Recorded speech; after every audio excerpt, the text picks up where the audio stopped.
Agent Lockey. Good morning, Agent Lockey. The partner ecosystem is counting on you. We have a mission, one that requires courage, collaboration, and innovation. What's the mission? Are you ready? I was born ready. The 2025 Cvent Partner Summit. We need to align our top agents, technology, services, and agency partners to drive growth, deliver exceptional client value, and shape the future of event technology. Failure is not an option. I know just the team for the job. Team, let's get Agent Tenholder on the line. We've got critical updates to discuss. Agent Tenholder. Team, we've got our mission. It's time to elevate, innovate, and accelerate. But we can't do it alone. We need our partners.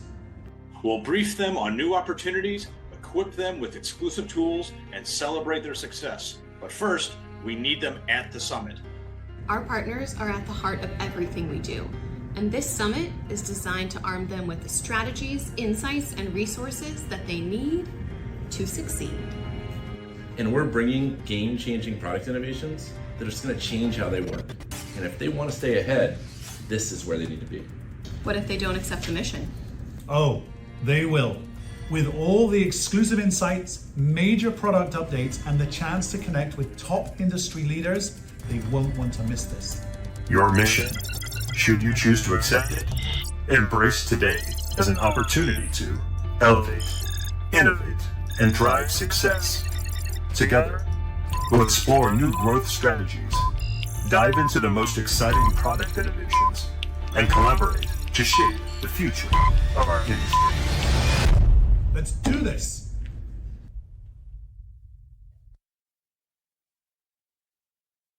Please welcome to the stage your host and MC for the day, Devin Montgomery Pasha.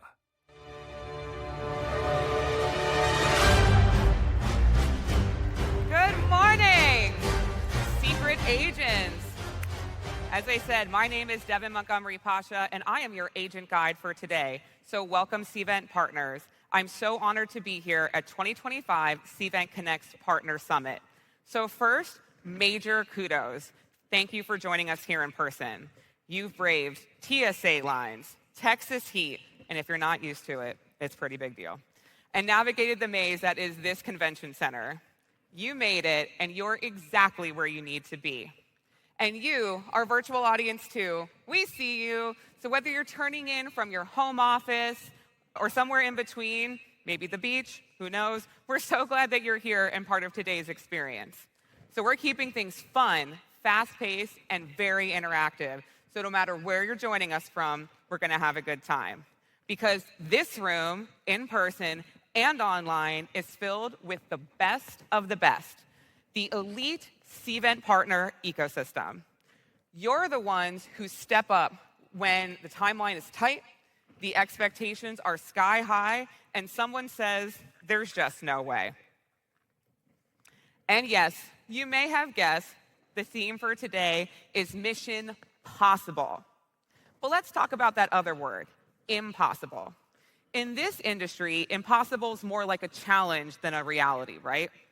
Budgets shrink, timelines collapse, expectations soar, and somehow the client still asks, come in yesterday. But that's when you show up. And when partners like you are on the mission, impossible doesn't stand a chance. You are not just collaborators. You are force multipliers. You strategize, innovate, and turn bold ideas into real outcomes. You are the reasons clients succeed and the industry keeps moving forward. So today here in San Antonio, we're writing the next chapter of this mission together. We have got an incredible mission day ahead of you, and here's what's in store. We're gonna kick things off with a deep dive into Cvent's vision for partnerships, where the ecosystem is headed, and what's driving demand, and the product innovations you want on your radar. Before lunch, we've got a secret mission lined up to help break the ice and spark conversation and connection.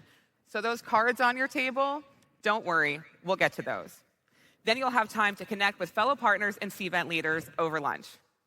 This afternoon, get ready to be inspired by real partner stories, your peers who are leading the change with innovation, harnessing data, and delivering real results for their clients. Then we'll shift gears to the latest partner program updates and celebrate your achievements during our second annual Partner Awards ceremony. And to close out the day, we have a Maverick outside-the-box group activity sponsored by our friends at Projectory, and then a private behind-the-scenes tour of the tech powering Cvent Connect. Now, before we dive in, we got to do the quick housekeeping notes to keep you all mission ready. Number one, leverage the mobile app. Your agenda, session details, speaker info, and a place to submit questions is all at your fingertips. So use it to stay in the loop and navigate your day and the rest of the week. Number two, this isn't a sit and observe kind of day, so we want you to engage in discussion, especially during our partner case studies, where we'll have time for Q&A and table discussions. So bring your questions, bring your ideas, and of course, bring your energy. We want to hear from you throughout the day. Number three, don't mind the photographers, okay? We're capturing the magic as it happens, unless you really need to hit your favorite Beyonce pose. So if you keep the camera ready, just do your thing. And most importantly, please have fun. You've earned this. So take it all in, connect with someone new, laugh a little, learn a lot, and let's make today one to remember. And one quick shout out, a huge thanks to our friends at ChargeFuse for sponsoring the charging stations in the back of the room. And if you look around, there's also a complimentary charger on the table for you to take home.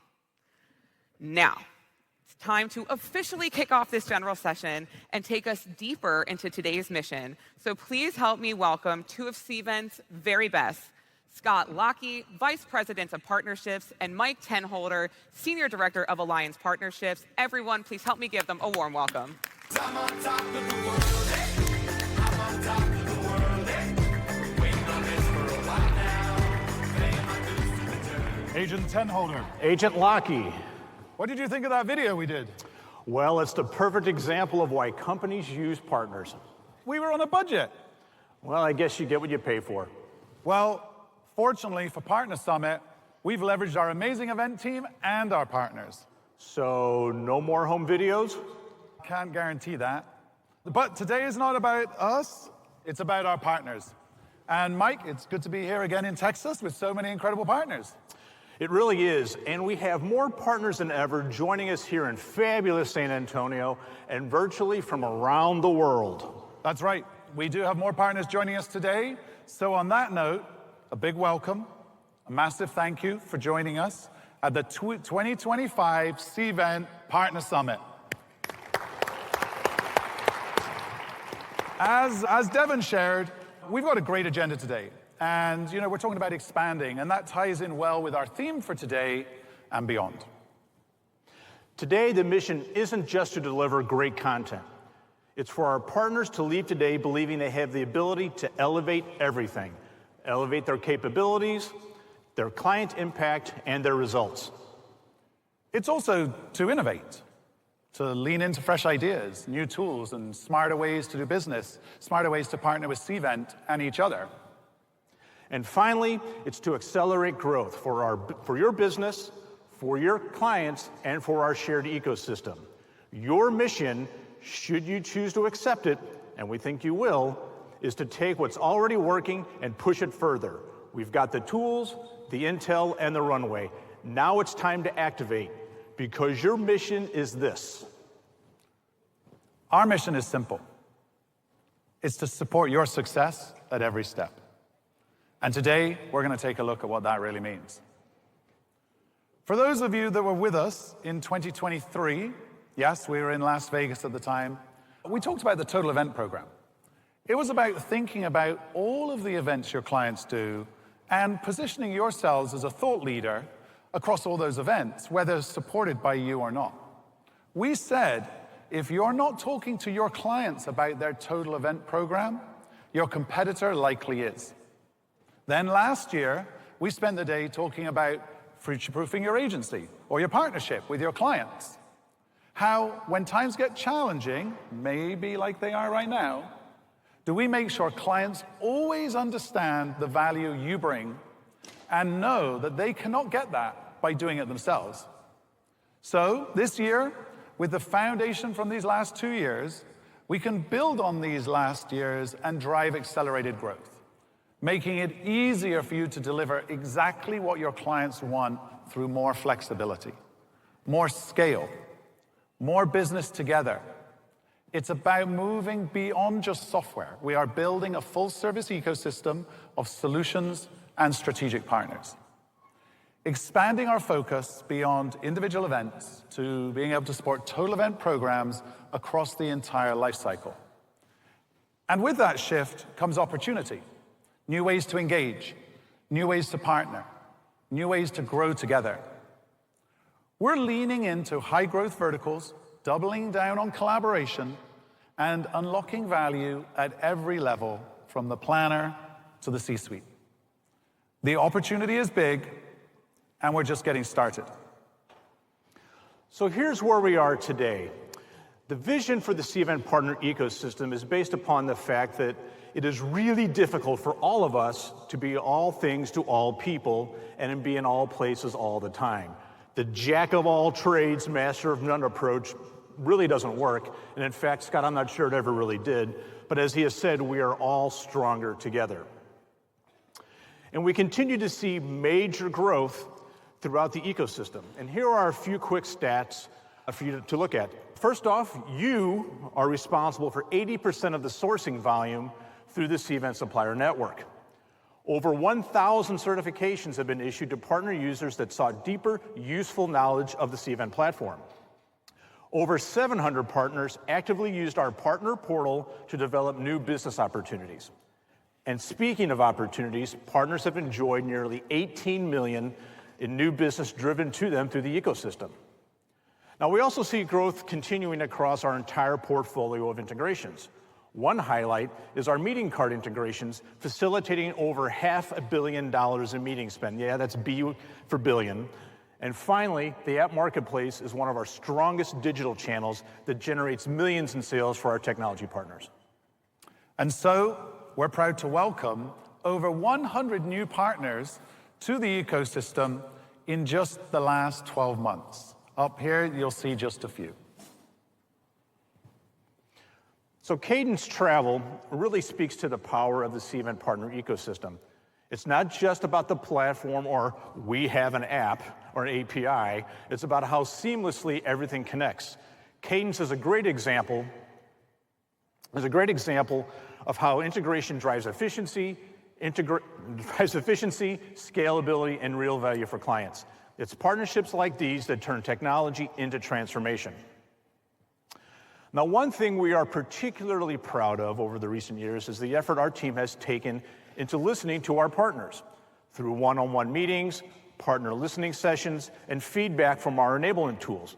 Partner input directly impacts our customers' focus, our team's focus, and substantially influences our product roadmap. That's right.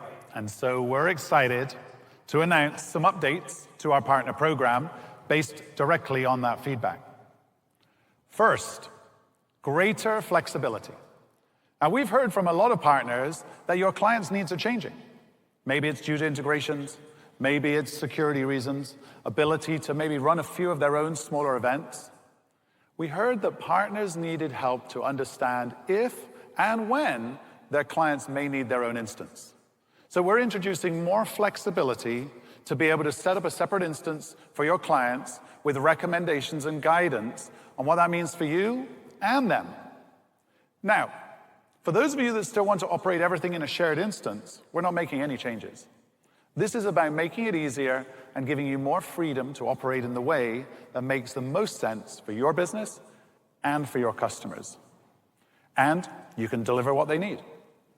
Second, recognition and rewards. We know influence matters.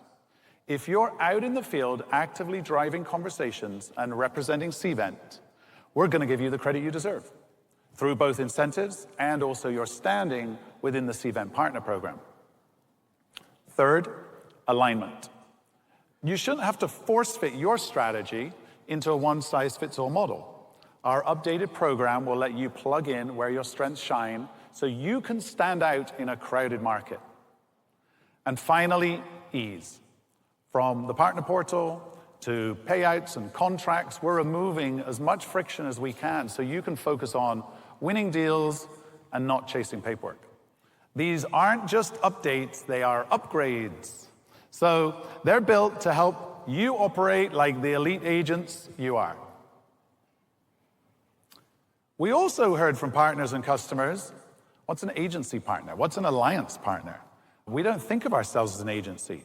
So we're updating the branding to align with what you do within the program to make it easy for clients and prospects to really understand how you can support them with 4 clear and distinct partner types: sales, services, technology, and industry.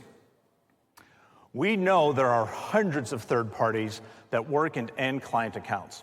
And until now, clients only have Cvent certifications as a way to identify if someone knows how to work in Cvent, but no real way to differentiate a sole planner versus a partner like you that invests in getting their team trained, staying current, and knowing how to get the most out of Cvent.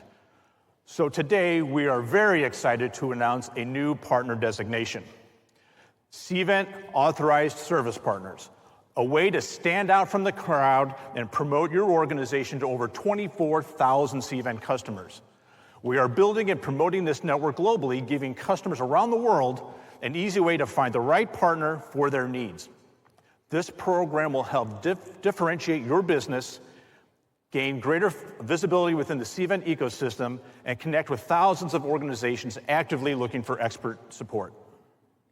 So that's amazing. And we're super excited about that, the Authorized Service Partner Network. We talked about being clear in the market. And so with that, the rebranding for those partners that currently procure, promote Cvent software, and also have that ability to service the client's needs, we are rebranding from this to the Cvent Solutions Partner, a clear way for your clients and prospects to know and identify that your organization can deliver end-to-end solutions. And we're not stopping there. At Cvent First, we are incenting our sales teams to work with and bring business to our partners. For partners that want to leverage Cvent sales teams, we're going to make it easier and create the ability to collaborate together on new opportunities, mutual clients, with the confidence that your business is protected, and additional incentives and resources to help. To show how serious we are, in the last 2 weeks, we launched mandatory training to the over 700-strong Cvent sales army, educating them on how to engage, how to promote our partners in the marketplace. And a little bit later, Lauren Turner will share a little more on this initiative. So you'll definitely want to stay tuned for that. This is what our teams strive for every single day.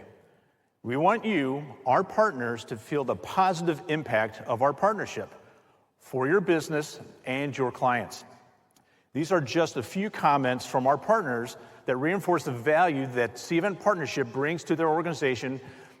And I'll give you a few seconds to read through these, but they are very powerful. So, to recap, we are delivering more flexibility to work together, more opportunities for your organization, more recognition, and more incentives. We strive to be more than just a technology provider. Our mission is to create great impact to you and your business through our partnership. And so, with that, we're now going to hand things over to McNeil Keenan and Kelly Kopek, and they're going to share how they're listening to you and taking action within our product teams. Thank you. Thank you.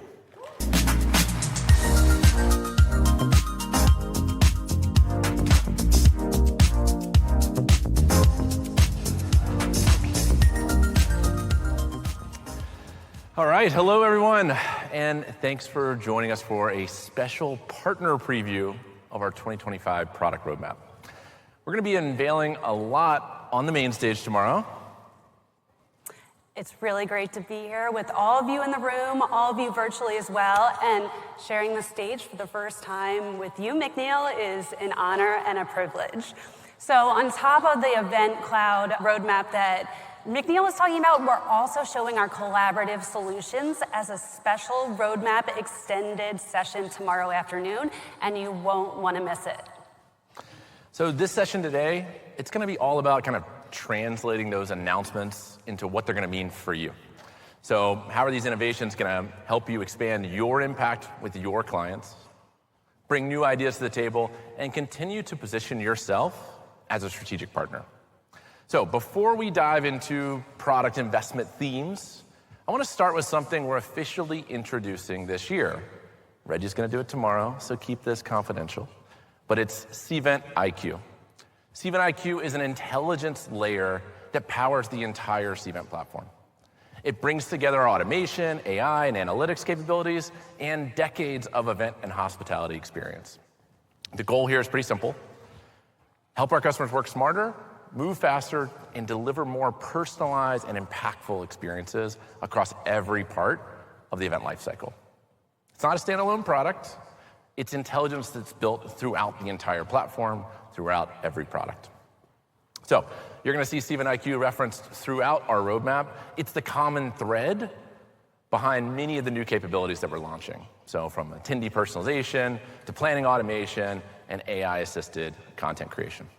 So in this session, we're going to focus on what matters most to you. So we'll start with a quick look at the theme of empowering the field and the launch of Cvent Essentials. That's our solution for simpler in-person events, and why it presents maybe a new opportunity for you to deepen your relationships with your customers. Then we'll spend the bulk of our time on two areas where we see the biggest opportunity for partner impact. That's going to be high-impact attendee experiences and user efficiency. So let's get started. I'll start with a quick update on Cvent Essentials. This is a new solution for managing simpler in-person events. That's your field marketing events, trainings, internal meetings, professional development sessions. It's intentionally built to be lightweight, fast to launch, easy enough for anyone to use, even casual users who don't spend their days in Cvent. And because it's built native to the Cvent platform, all the data from these events, the attendees, the sessions, the engagement, the feedback, survey responses, it's available in your existing reports, your dashboards, and your integrations. No extra setup required. So why should you care? Well, because even these smaller events, they often happen without any semblance of a tech strategy or without your involvement. So Cvent Essentials gives you a way to help your clients think more strategically about their entire event portfolio, not just the flagship event. So it's an opportunity to expand your influence, increase your impact, reinforce your position as a trusted advisor, not just a vendor. So with Essentials, they're not going to need a new system or integration. It's already a part of their Cvent account on the Cvent platform. Now, let's shift gears to the topic we know is close to all our hearts: efficiency. Every planner and marketer that we work with, they're under pressure to do more with less. So in this section, we're going to show you how Cvent's making the experience of using the platform faster, more intuitive, and a lot smarter, powered by Cvent IQ. And we get it. Your time is precious, resources are tight, and we're in a challenging market, and you need to prove value to your customers. We've been committed to talking to all of you to understand your jobs and the challenges you face. Just look at all the steps you and your clients told us it takes to put on a successful event. And we've been listening to your concerns, and we're excited to address your feedback through investments across several areas of the platform. And we're going to start today by sharing areas where we're strategically helping you get work done with less effort, elevate collaboration, and make your teams and clients and make better, faster decisions with confidence. So we're going to kick it off in the very place every event journey starts. That's finding venues and vendors. And here's a fun fact. The average pre-event planning cycle on Cvent, it's 183 days. Yep, that's half a year of hustle just to make it to the event. About half that time is spent defining the event criteria, sourcing the right venue, and getting the buy-in you need to make a decision. And we don't want this timeline taking any longer, right? So we're focusing on enhancements that will save you time and make the venue and vendor sourcing process more collaborative and efficient so you could do your job better and meet clients' needs. So let's get into the Cvent Supplier Network and Cvent Vendor Marketplace powered by Reposit roadmap. Last year, we unveiled phase 1 of our AI keyword search. You can now type, I'm looking for a luxurious historical venue in Chicago near the Riverwalk with city views and natural light for over 500 attendees. That will generate results based on certain filters. Now this year, we're upgrading that AI search experience with the help of Cvent IQ. When you add your search criteria, venue results will populate based on all of the content on venue profiles. That gives you better results based on the details you provide. And next month, we're taking AI to the next level as we launch a chat-based recommendation search. Venue recommendations, it combines the power of ChatGPT with the content of the Cvent Supplier Network to get you and your clients the best results in less time. And this year, we've been committed to improving the way suppliers respond to you. Hopefully you've noticed. We launched smart custom proposals, response assistance, and more to the suppliers. They've also been competing to get that top responder tag that we rolled out last year. So the good news is, as you can see, response rates, they're up 10% year over year, with 64% of RFPs responded to in 2 business days or less. Now that responses are happening faster, we want to make those responses even better. And we're investigating a new concept that I'm going to show you today called Planner Profile. You fill out your preferences once, and venues can get all the vital details they need to give you spot-on proposals. And this will help with higher quality responses and more meaningful connections at scale. And it gives you control over the information that you want to share. Communication is really key in getting the details you need for you and your clients. In the second half of this year, we're overhauling our messaging capabilities to make it easier to communicate with suppliers throughout the entire RFP process. So you'll have two-way functionality allowing you to have a conversation with venues directly right in Cvent or via email. And all of the responses, they'll record back into the Cvent system. That keeps all communication in one spot. We're making it easy to jump right into the collaborating with venues and vendors part of your process. Now, when you award an RFP, you'll see buttons that jump to the next stage. For example, when you award a venue that is enabled for diagramming, you are guided to collaborate and co-design layouts directly with them. For passkey-enabled venues, we provide direct access between the two tools, allowing planners to set up and manage hotel bookings right away. We're also connecting you directly with Cvent Vendor Marketplace powered by Reposit. And I know several of you in the rooms, you were customers of Reposit before they became a part of the Cvent family last year. And we're excited to introduce more of you to the AI-powered tool to help you streamline the vendor sourcing process. The platform has 65,000 supplier offerings across more than 10 categories, including activities, restaurants, transportation, and more. And we're bringing the most useful parts of the Cvent Supplier Network into the vendor sourcing process, ensuring you have a tool that helps you save time, find the best fit vendors so you can deliver to your clients. The power of AI will allow us to build out the entire RFP on both the Cvent Supplier Network and Cvent Vendor Marketplace. The RFP builder can read an uploaded document or have a conversation with you to create the entire request. The AI agent will also suggest improvements to your RFPs to create the strongest request possible. It will learn over time, improving accuracy and becoming more predictive. And this frees up valuable time you spend on the multiple RFPs you manage so you can focus on other, more important tasks for your clients. Think of AI as your personal assistant that makes your agency more valuable. And we've already integrated Cvent Vendor Marketplace into the venue sourcing process. Now we're working on additional integrations with other core products. Our goal is to give you a more seamless sourcing experience from request to reporting. And we're doing this through 3 main integrations: Access Portal, the Budget Module, and the Meeting Request Form. So integrating these features will reduce the complexity of managing multiple tools and foster better collaboration between you, your clients, and stakeholders.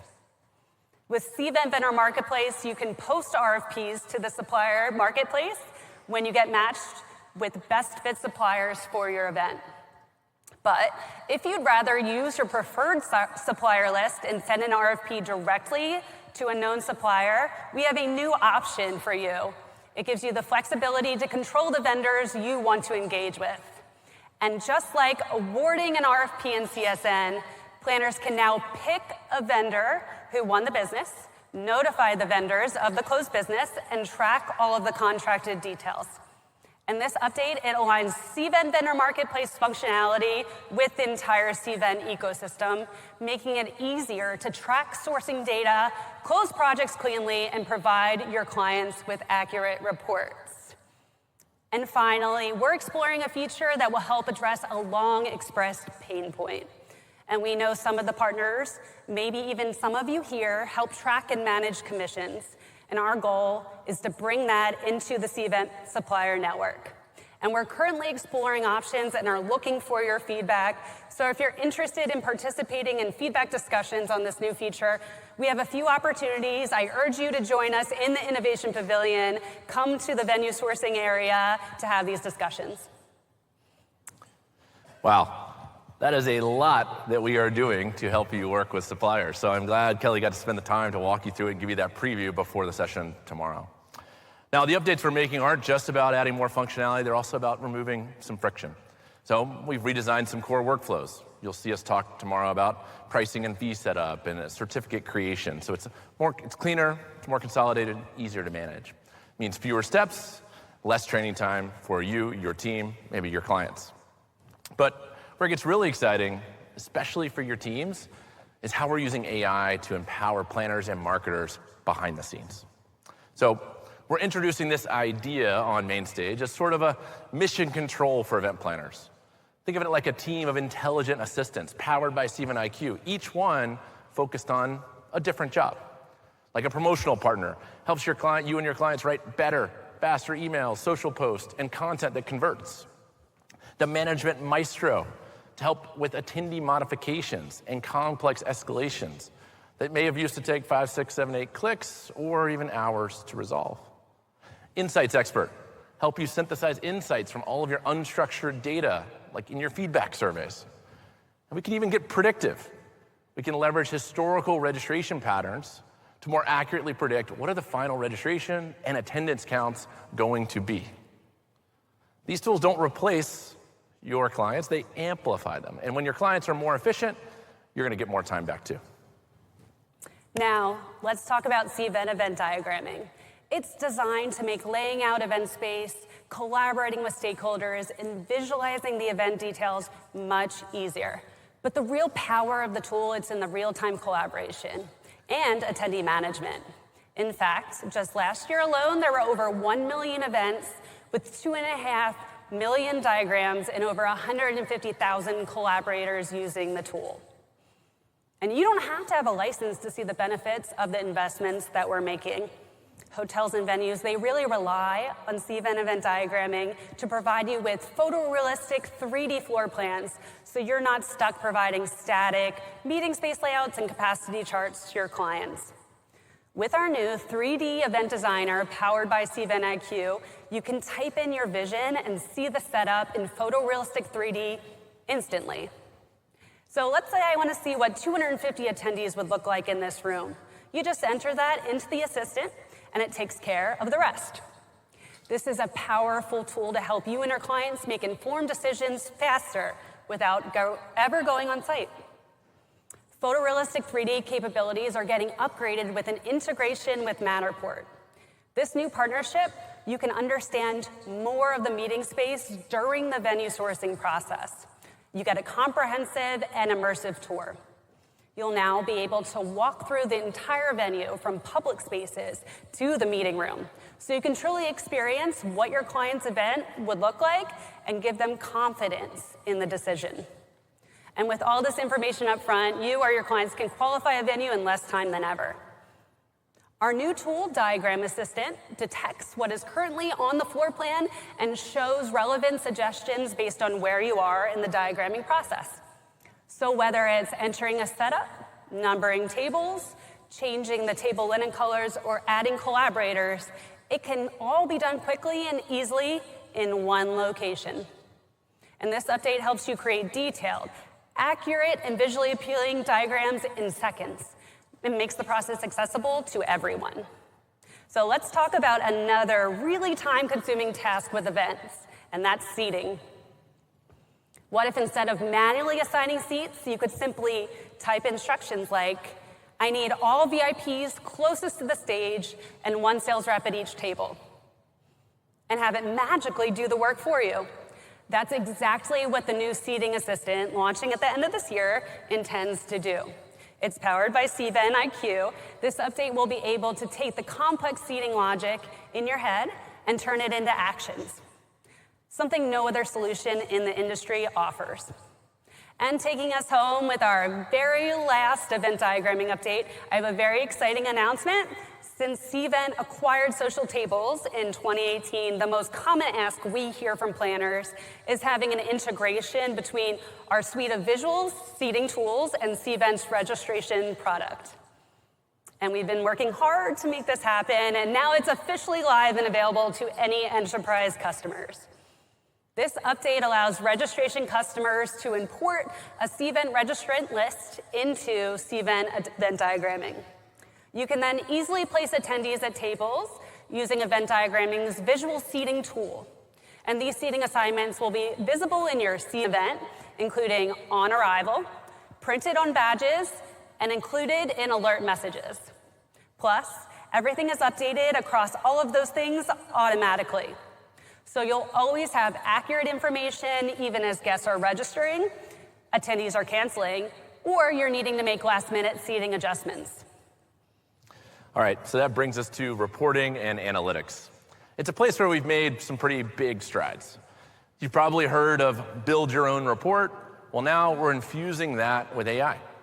So you can literally ask a question like, which sessions had the most no-shows? Or generate a pickup report for me, speaking in industry terms. And Cvent IQ will generate the right report with the right filters, formatting, and insights on the spot. And it doesn't stop at a single event.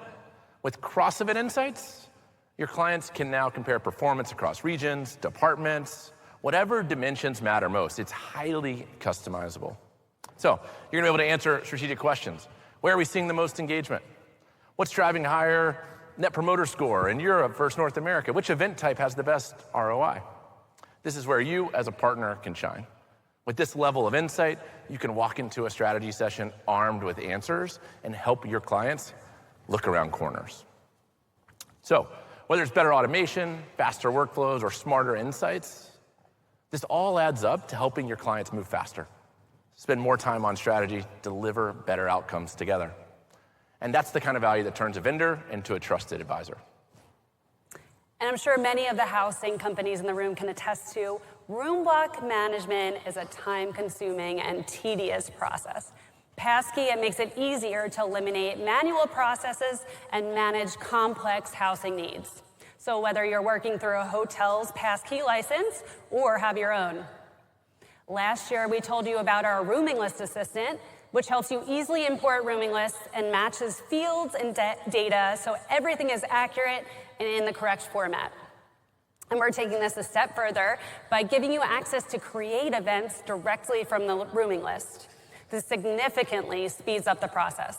And this is perfect for those of you working with medium-sized and smaller events where efficiency is key.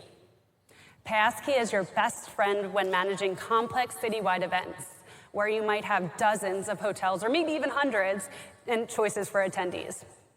But the attendee booking process, it hasn't always looked so great, which a lot of you have graciously told us. That's why we've redesigned our hotel list and selection page so attendees get the details they need to book within the block. Attendees have more rich content and can easily compare hotels. They can filter by ratings, amenities, price, availability, and more. Our enhanced map view incorporates industry standard designs, highlights walking versus driving distance, and visually showcases venue proximity. I'm sure a lot of you saw this as you were booking your hotel for this event Connect. It looks a lot better. This modernized look even extends to the room type selection screen. We've added banners to the room types to easily identify all the room types and make sure you know they're available. Make sure you know they're sold out, and even show if there's availability to join a wait list. If you have a Passkey license, you have complete visibility into your clients' events. But what if your clients want to see a room pickup report whenever they want? The Planner Portal, it's your way to easily provide real-time data to relevant stakeholders who want to be in the know. And we've taken some of the best pieces of how you use our event registration tool, and we brought them into the Planner Portal. The look and feel now mirrors that you have with other Cvent tools. The redesigned Planner Portal has an enhanced reporting module and a better and more customized experience for your clients or stakeholders who are looking for more insight. And as you learned earlier, we're working to add real-time communication and collaboration into a lot of the Cvent tools, like our sourcing and event diagramming platforms. And we're excited to be bringing the same real-time communication engine to Passkey in the future. This feature allows you to directly communicate and collaborate with your team and hotel users within the app. And we know that context and time are critical in housing. So keeping these conversations in the ecosystem will drive faster and clearer directions to the hotel partners.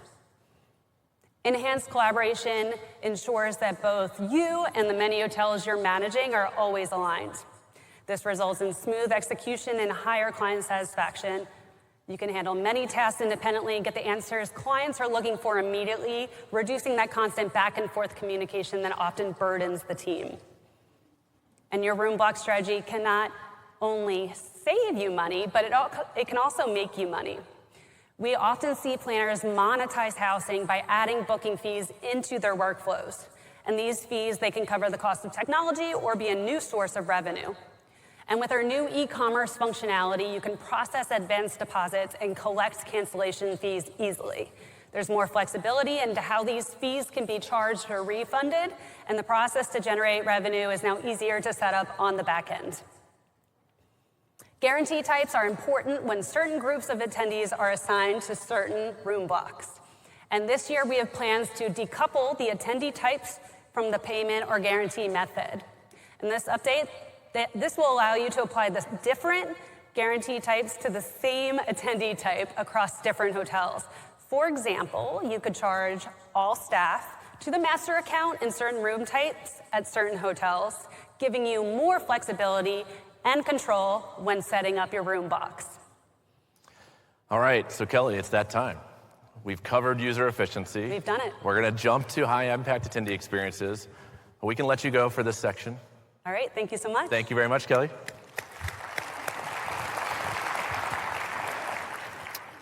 All right, so let's start with one of our most powerful new tools in our platform. It's called audience segments. With audience segments, planners can create dynamic rules based on all the data you have about your attendees in your account. So that's global contact profiles, registration data, session attendance, engagement that's happening live in the event, some synthetics that we use AI to generate as well. Once a segment's created with all this data, it can personalize every part of the attendee experience. So that's more personalized agendas, targeted push notifications, curated networking, custom surveys, and follow-ups. For you, this opens up the door to helping your clients think a little more strategically. It's not just about executing the event, but about architecting truly meaningful attendee journeys. And one of the most exciting innovations was our new attendee assistant chatbot. We've trained a chatbot using the event's own knowledge base. So that's going to be pulling from agenda content, speaker bios, session details, travel FAQs, personalized schedules for each individual. And we're even building a new event knowledge base, which you'll see tomorrow, where planners are going to be able to create a knowledge base about the event themselves. So it's guardrailed, it's event specific, and it's optimized to respond quickly and accurately. So what does this mean in practice? Well, it means your attendees can ask things like, where's my next session? Can I still get into the happy hour? Which sessions align with my marketing interests? And the assistant will do its best to provide accurate, up-to-date answers in real time.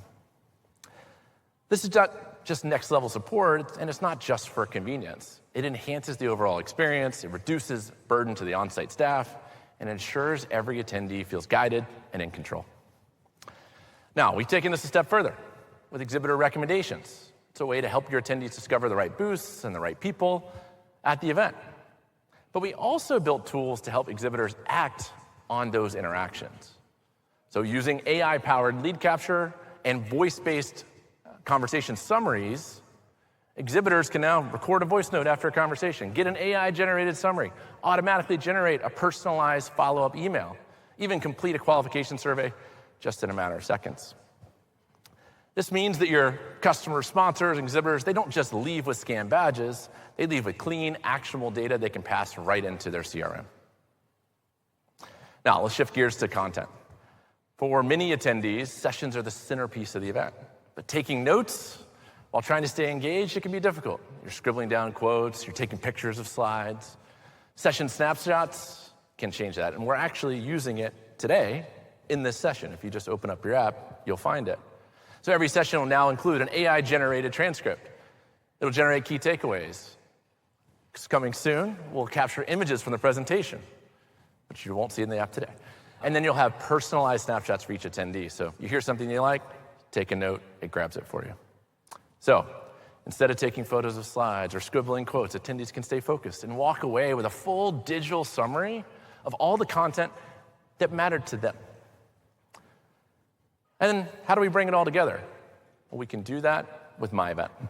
That's the newest section in Cvent Attendee Hub that you see live in the app today. This is where every piece of an attendee journey lives.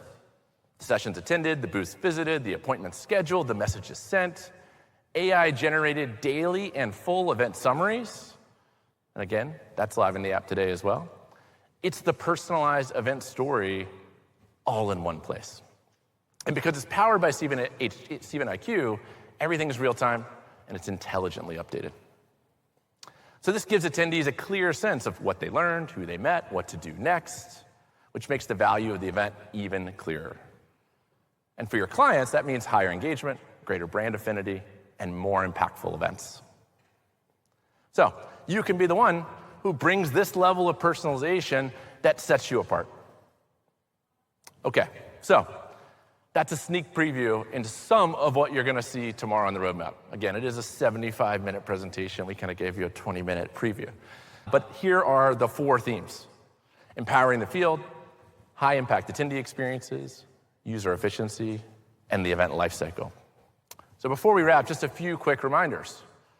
First, when we're talking product roadmap, you can stay connected through Cvent Product News. You can scan this QR code, you enter in your email, subscribe, you're done. Product News is where you're going to go to find all our release notes. The product roadmap, so everything we talk about on stage at Connect is all going to be live there, and we can showcase what the progress is in the development process.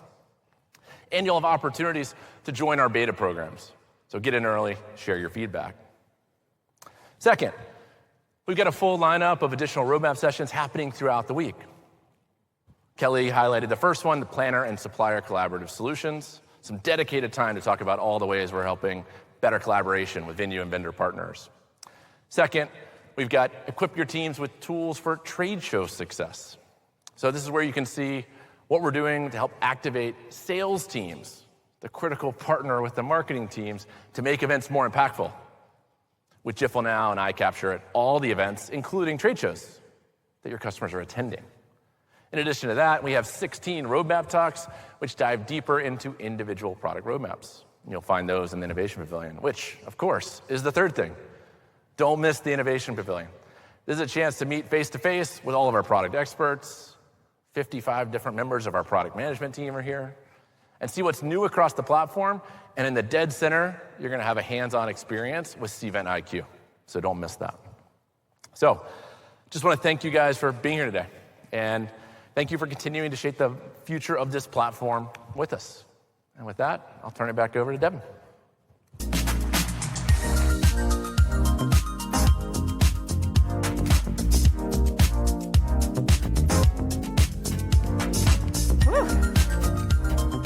Do you guys need a minute to write down the rest of your notes? I'll give you a second. That was a lot of great information. Whew. So, agents, you have made it through your morning session briefings. Nicely done. Yes, congratulate yourselves. So, before we send you to refuel, we have one more mission for you, and that is to connect. So, now it's time to look at those cards on the table. They're a part of Convo, which is your next mission activity. I want you to think of it as a stealth icebreaker with a twist created by our friends at Projectory. Has anyone heard of Projectory? Raise your hands. Can't quite see. Well, if you haven't, you should.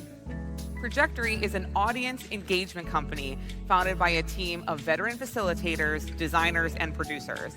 They specialize in turning your content into interactive, tactile experiences like the one you're about to try.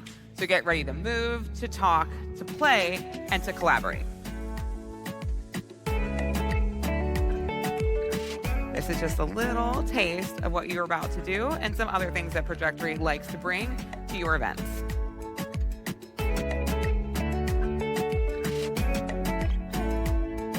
And for those of you wondering, it is soundless by design. We're not missing anything. So welcome to Convo. This mission is to help you connect before we send you to lunch. And it's really to help you understand how different experience can help bring people together at any event. So, time to reveal your cards on the table. You can go ahead and pick them up. Thank you for waiting. Convo involves conversation prompt questions of any of 16 elements, combined with 16 potential outcomes. Combine an element with an outcome, and you have a conversation starter. Or maybe a weird conversation starter. So for those of you math geniuses out there, yes, I understand that 16 plus 16 is a possible of 256 possible outcomes. So to help you get started, we're going to do a bit of a demo. So you have orange cards, teal cards. All of you should have a card right now. Make friends. Get a card in your hand. If you have an orange card, raise your hand. Raise them high. All right, hands down. If you have a teal card, raise your hand. Raise them high. All right, everyone take note of your orange and teals because you're going to be creating a unique conversation. But for now, I came up with a fun quote to kind of get us started. So, what is a hot keynote topic that, outcome, could appeal to a younger demographic? I'm guessing it might have something to do with Granny Core, probably Taylor Swift. So what I'd like you to do right now, get out your phones. This is a fun get out your phone exercises. Yes, I'm asking you to. And no, please don't check your email and your text messages right now. So go ahead and scan that QR code and quickly, as fast as you can, give me one keynote topic that could appeal to a younger generation. All right, once you're fearlessly typing, we're actually going to put some of your answers right up here on the screen. TikTok, lots of TikTok. You guys are really TikTok, social media, TikTok, AI, TikTok, social media. Okay, I think we got it, and I think you have the hang of this. Work from home strategies. Okay, one person's like, they're gonna be working. Everyone's like, nah, they're on their phones. So I think you have the hang of this on how to have a prompt and an outcome give you a unique conversation. So now here's a different QR code. It's your turn. So please, at your tables, or even across tables if you feel like making friends, I want you to find one of the different color card holders, okay? Now, before you go scanning, wait a minute, premature scanning is happening. I see all of you over here, especially that table. Okay, so first you need to find a friend with an orange and a teal card, okay? Together, you're going to create a unique conversation, and you have 2 minutes to come up with an answer and put that up on our board in our data collection tool. So this scan is your data collection tool. If you scan it right now, you haven't done the fun exercise first. So remember, the mission is about speed and connection here, so the power is yours in the next 2 minutes to come up with a unique conversation and put it in the data collection tool. Now, this does not have to be Shakespeare, guys. It doesn't even have to be right. But it does have to be brief because technically there is a word count. So, when you're ready, go ahead, make a friend. I'm going to give you 2 minutes right now to come up with a unique conversation and start sending in your answers.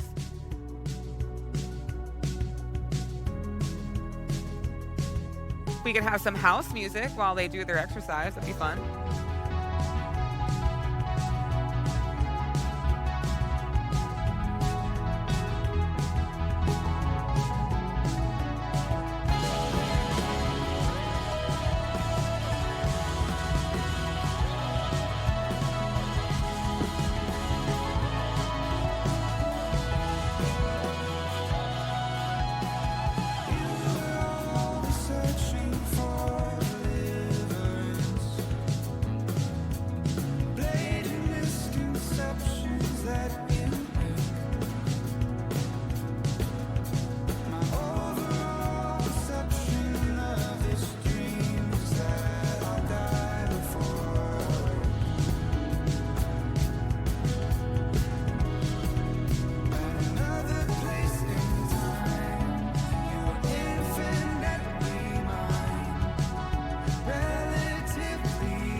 All right, friends, you have about a minute left.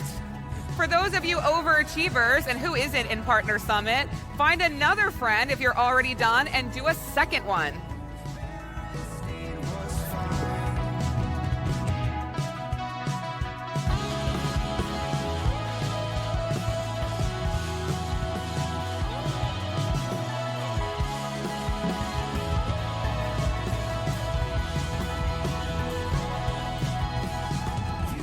All right, 30 seconds to get those amazing answers into our data collection tool. Remember, the mission is to connect before lunch, should you choose to accept it. And I'm allowed to keep you from lunch if you don't do it.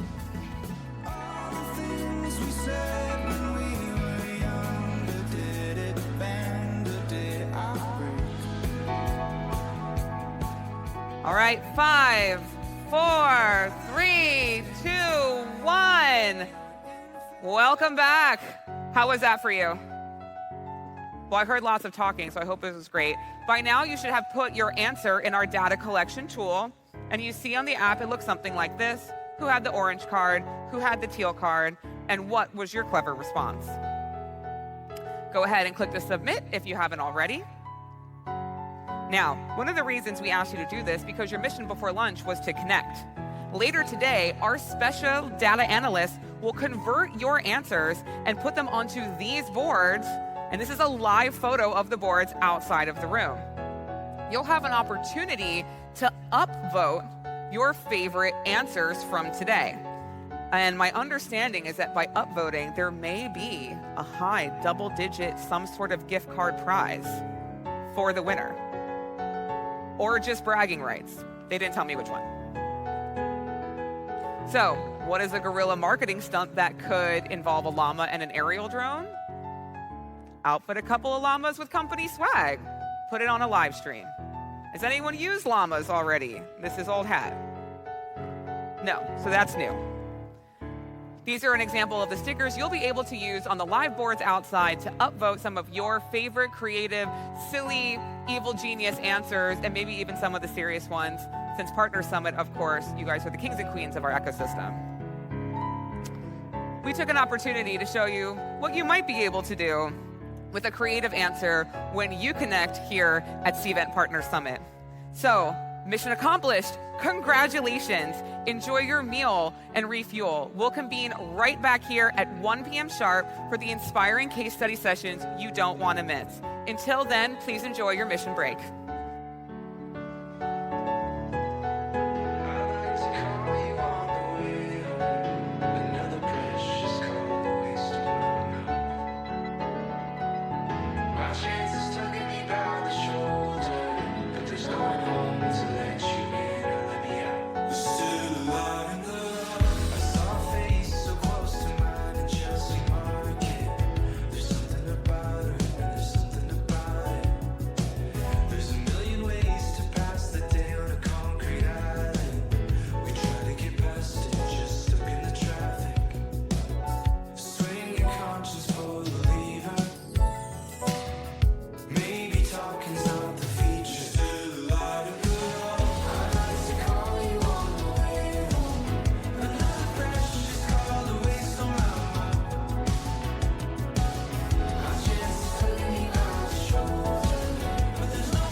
I was trying to figure out the branding. I don't know, the red just, I kind of feel like red is my superpower. So when I have my red lips or I have my red, I feel like it gives a lot of confidence. So one of the things we realized early on, especially if we work in group companies that are across the country, people would walk up when they would see us and they would be like, oh, the ladies in red are here. It's going to be a great conference. So we do sometimes wear our clients' branding when they do request it, but a lot of times we'll be in red jackets, red t-shirts, red sparkle shoes, whatever it is. But it does build that level of confidence. People can find us. We're easy to access, and it's really helped us build our brand across the country. So on the client stakeholder side, how have you been able to utilize the data in Cvent or, to pull out, compelling case studies to be able to present to your clients as stakeholders? Well, I am geeking out over the cross-event reporting. So thank you for that. I'm so excited to learn about that. Really being able to pull the data out of Cvent and talk about a lot of the statistics, especially if we can get that year-over-year data. We started the planning process early. We got registrations earlier. Our marketing campaign worked. This worked, this didn't work. That data is instrumental, and I think so many people don't use it. I think, if you're doing a conference and you're not pulling all of that data and analyzing that data, then you're not learning and you're not evolving and getting better. So I think our clients have very much appreciated that. It's been a lot easier too for small agencies in the room. How do you get business? Companies want to know that you're knowledgeable in your products and your services and your expectations, but also the data, like how have we helped companies? So for me to be able to go in and say, I partnered with this company over here, they had $1 million worth of sales, and then the next 3 years, we were able to get their exhibit sales and sponsorship sales up to 1.5 or 2 million. Their registrations rose. When all those statistics really speak volumes, and all of that data we're pulling out of Cvent. That's great. So our last section. So again, before we wrap up with these questions, please use the app if you have other questions for Stacy, and we'll get to those in just a second. But I guess, you just mentioned, if you're a smaller agency in the room, I'd love, though, to hear what your advice would be for larger organizations, especially around cross-training and ensuring that the team is running as efficiently as possible. Because sometimes I think with more people, sometimes things can not be as efficient as maybe they could be within a small team. So what would some of your advice be? Yeah, I think for us, we're a very flat management type of organization. We're servant leaders. The COO and myself, there's nothing that we won't do, So when we go on site, we actually are the worker bees. So I never introduce myself. I sit in the pre-cons in the back of the room. But I think that when it comes to any organization, having that kind of more flat management where everybody's comfortable with everyone, everybody's a sharing environment. We're very particular when we hire about looking for the right culture person. Our culture is everything. We've had toxic before and can't do it. I hear a lot from organizations that are big. I hear this team over here competes with this team over here. This team doesn't want to collaborate with this team. And I know that it's just, human nature, but I think for bigger organizations, having the culture and having that learning and sharing and it's a whole team success. It's not this content team is competing with this team. It's that mentality. Whatever it takes to get there across the finish line is kind of how our team operates. But also, it sounds like your team is very balanced in terms of their time. Very balanced. Yeah. So talk to us a little bit about, because I think one of the things we're challenged by is the burnout factor. Sure. Or continuing to do more with less. So how have you really helped your team and built a team that isn't up till 2 a.m., the night before a show, or isn't kind of, Mach 10 with their hair on fire, to use, a Top Gun phrase. But how have you been able to build that with the team? Yeah, I think a lot of that comes with understanding the client and understanding. So when we take on a new client, even though it's a new event for them, we already know what to expect. So we have the timelines and the trackers, and we have all of those things in place. So if our team is using the tools that they're supposed to be using by the time the conference gets here, it's smooth sailing. We're not up late at night. I came from a background of being an independent planner within a small agency. I had no team, and I was up till 2 and 3 o'clock in the morning, and I swore when I started the company that it wouldn't be that level of expectation. We have a lot of administrative help in the background. We have people that are just administrative that are there to do a lot of the burn and churn, so the true event planners can focus on the ROI for the client, can focus on the experience, and then really their runway is completely clear right before to deal with all the little last minute stuff. So everything else is buttoned up. If you're not using a detailed tracker down to the, we're event planners, we should have those tools. But if we're documenting, every program is slightly different, so we customize them. And if we continue to do business year over year, we just get better and better. So we do have some questions in the chat. Sure. So speaking of ROI, so here's a question. What metrics do you track to demonstrate ROI to your clients, especially in the healthcare and education sectors? Really for them, ROI, for most of them, it's a combination. We do a lot in the healthcare finance, healthcare IT. So I really work a lot in the hospital arm of education across the country. And for them, the metrics are kind of a combination. And we always start every meeting off of what are the goals of the conference? What do you want to succeed? So your success is measured by the success of the feedback of the conference. So all the feedback, the educational quality, did they get the networking they were looking for? How was the food, the hotel, that whole experience? Then you've got the sponsorship sales. We got to meet our metrics. Did we meet our metrics? But did the sponsors feel like they got the engagement they were looking for? So we have that whole piece. So you kind of look at that budget. Did we come in at budget where we needed to be with budget? And, were we able to be successful if the goal was to drive attendance by 20% more? And then really it's that after as well. So once the conference is over, so many people are like, I'm done, but there's just a lot of opportunities to continue to market the brand and grow. So that's really, we use all of those metrics together to measure success and really track on growth. Okay. So we have a very popular question. So it is, what was your, okay, this is going to work moment? Like you actually realized, okay, this is something special I'm creating. What happened? Like what was your defining moment? I keep having those, it's kind of funny, but I don't know. When I started, the person I was consulting for, he sat me down at one point and he's like, you're actually pretty good at this, so you really should think about getting some extra people. So I think as we started to grow, if you would have told me in 2008 that I would have clients, I have no sales background. So I did not come from a hotel background. I didn't. So my husband said, how are you going to sell to people? I was like, I don't know. I'll figure it out. So if you would tell me that I would have clients from here all the way to Seattle, Washington, from California all the way up to New York, and in the Midwest, I would have told you you're crazy. So I think that validation from the clients, We are always thanked. I think it's important. We look for clients that are easy to work with. We're easy to work with. We're down to earth. We're fun. My husband always says, I can't ever tell if you're on a work call with clients or if you're on a call with your internal team because you're joking around. But I think for us, when the clients are constantly saying, we couldn't do it without you, thank you, you guys are amazing, you have to think that at some point, what we're doing is working. It's all about relationships, right, at the end of the day. Sure. So another question here is around, so going back to the question around having your clients use Cvent. So how did you reconcile with new clients that have existing licenses with a different platform, especially if the license is multi-year? So how did you thread that needle?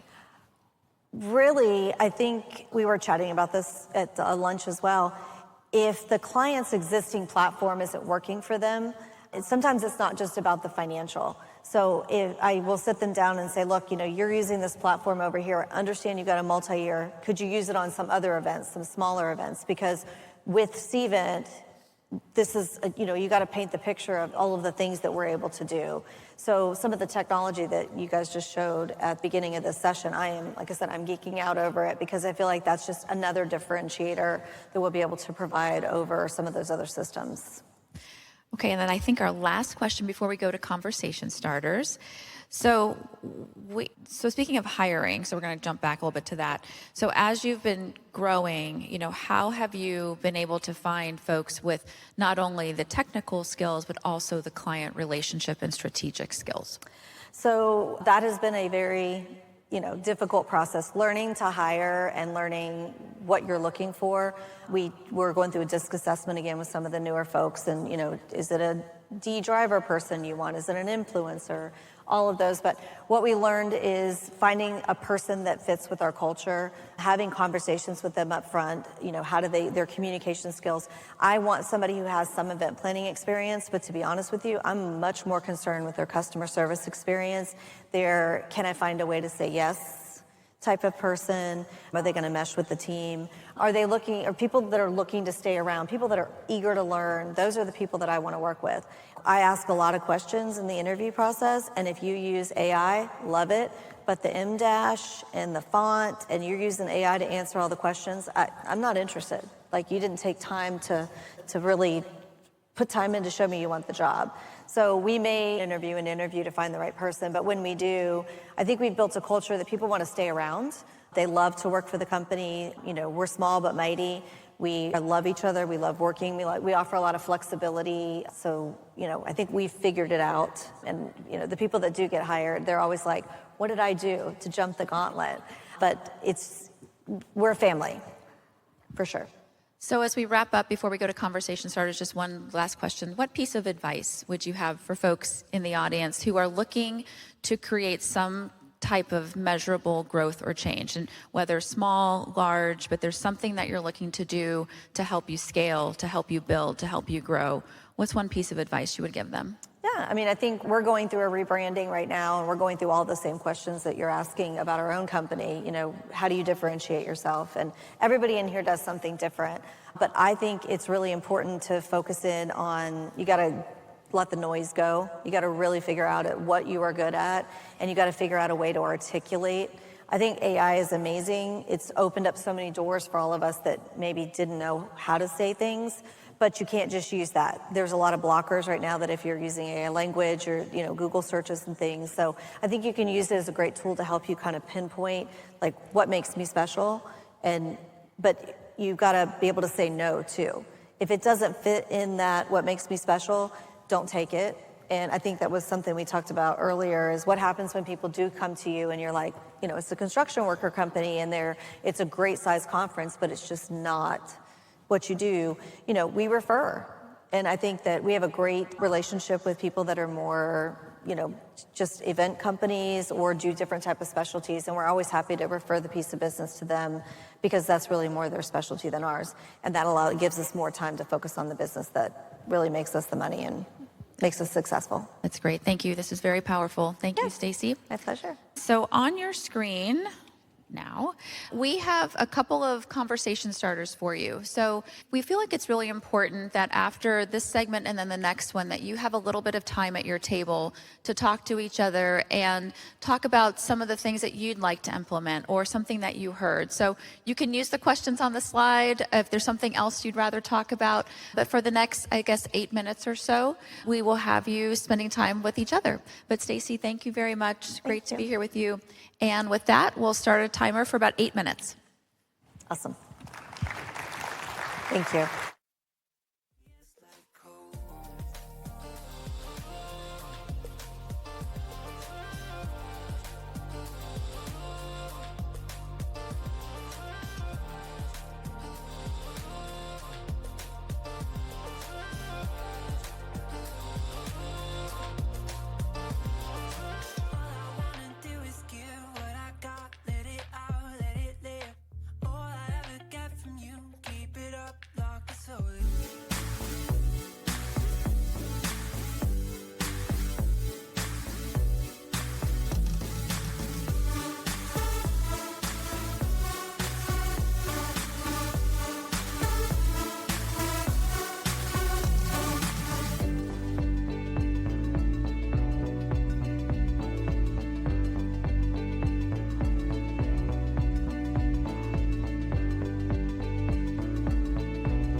Hello. Clearly, you all are engaged in a rich conversation, but believe it or not, we have more fun to have. So I'd like to welcome to the stage our next presenter, Stacey Holliday, who's going to share her favorite Cvent tools and a little bit about her work. So everyone welcome Stacey Holliday, our Director of Technology for CWT Meetings and Events.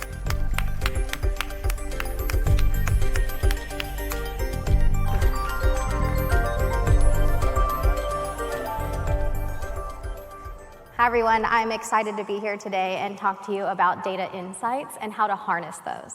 So what am I going to be talking about today? I'm going to be talking about why data matters. I'm going to be helping you chart the course from data to insight. I'm going to be laying the foundation with technology in place, help you build confidence in that trusted data, and I want to talk about data as a living framework.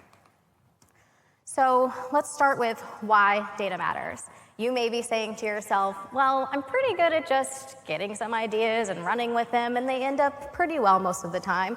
So do I really need the evidence behind that in order to show my teams the evidence, right, behind what decisions I'm making?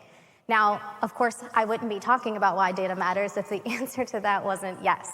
Data is so important when you are making decisions within your organization. What I've seen is that organizations that lead with data really have a better pulse, both in the marketplace, within their own organization, and also with customer demands, making sure that they are keeping on top of what things actually look like rather than just what they feel like. So when you think about data, right, and using evidence instead of just intuition, it's going to help you not only be able to find that true information, but it's also going to go a lot towards your people and culture, because when you are able to communicate to your teams why things are so important and why you're making those decisions, it's going to go a long way with making sure that they are on the same team as you. So what I have found is that when you communicate that throughout, and it's going to be a trend that I talk about today, when you communicate with your teams throughout why things are important and why you are making those decisions with that evidence, it's going to go a long way with making sure that you are all working towards the same goal. Now, when you think about data, a lot of times people just think about the raw data, which is what helps you make informed decisions, designing those measurable goals, and managing your performance. But like I just talked about, it has a lot to do with the people and the culture as well, helping you understand what kind of resources you have, having your people help you with security and safety and compliance into your goals.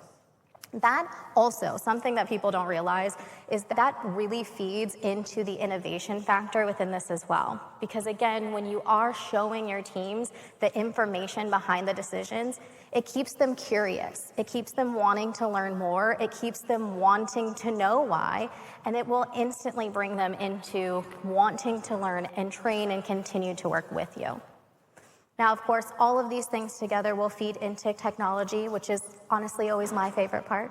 But technology is really going to be there in place to help you bring all of these things together and help you fuel that innovation to ensure that you are always engaging and improving upon those things. Now, I have a whole slide here talking about technology enabling people, again, because as I said, it's my favorite part. So when I think of technology, I think of it as a way to really enable your teams to have more streamlined and standardized processes in order to focus in on more of the fun parts of their job. So when I talk about technology, this could be a software, this could be an AI tool, this could be anything that you have in regards to enabling or automating your processes, and it's meant to help enable your people, help make them have more fun and be more efficient.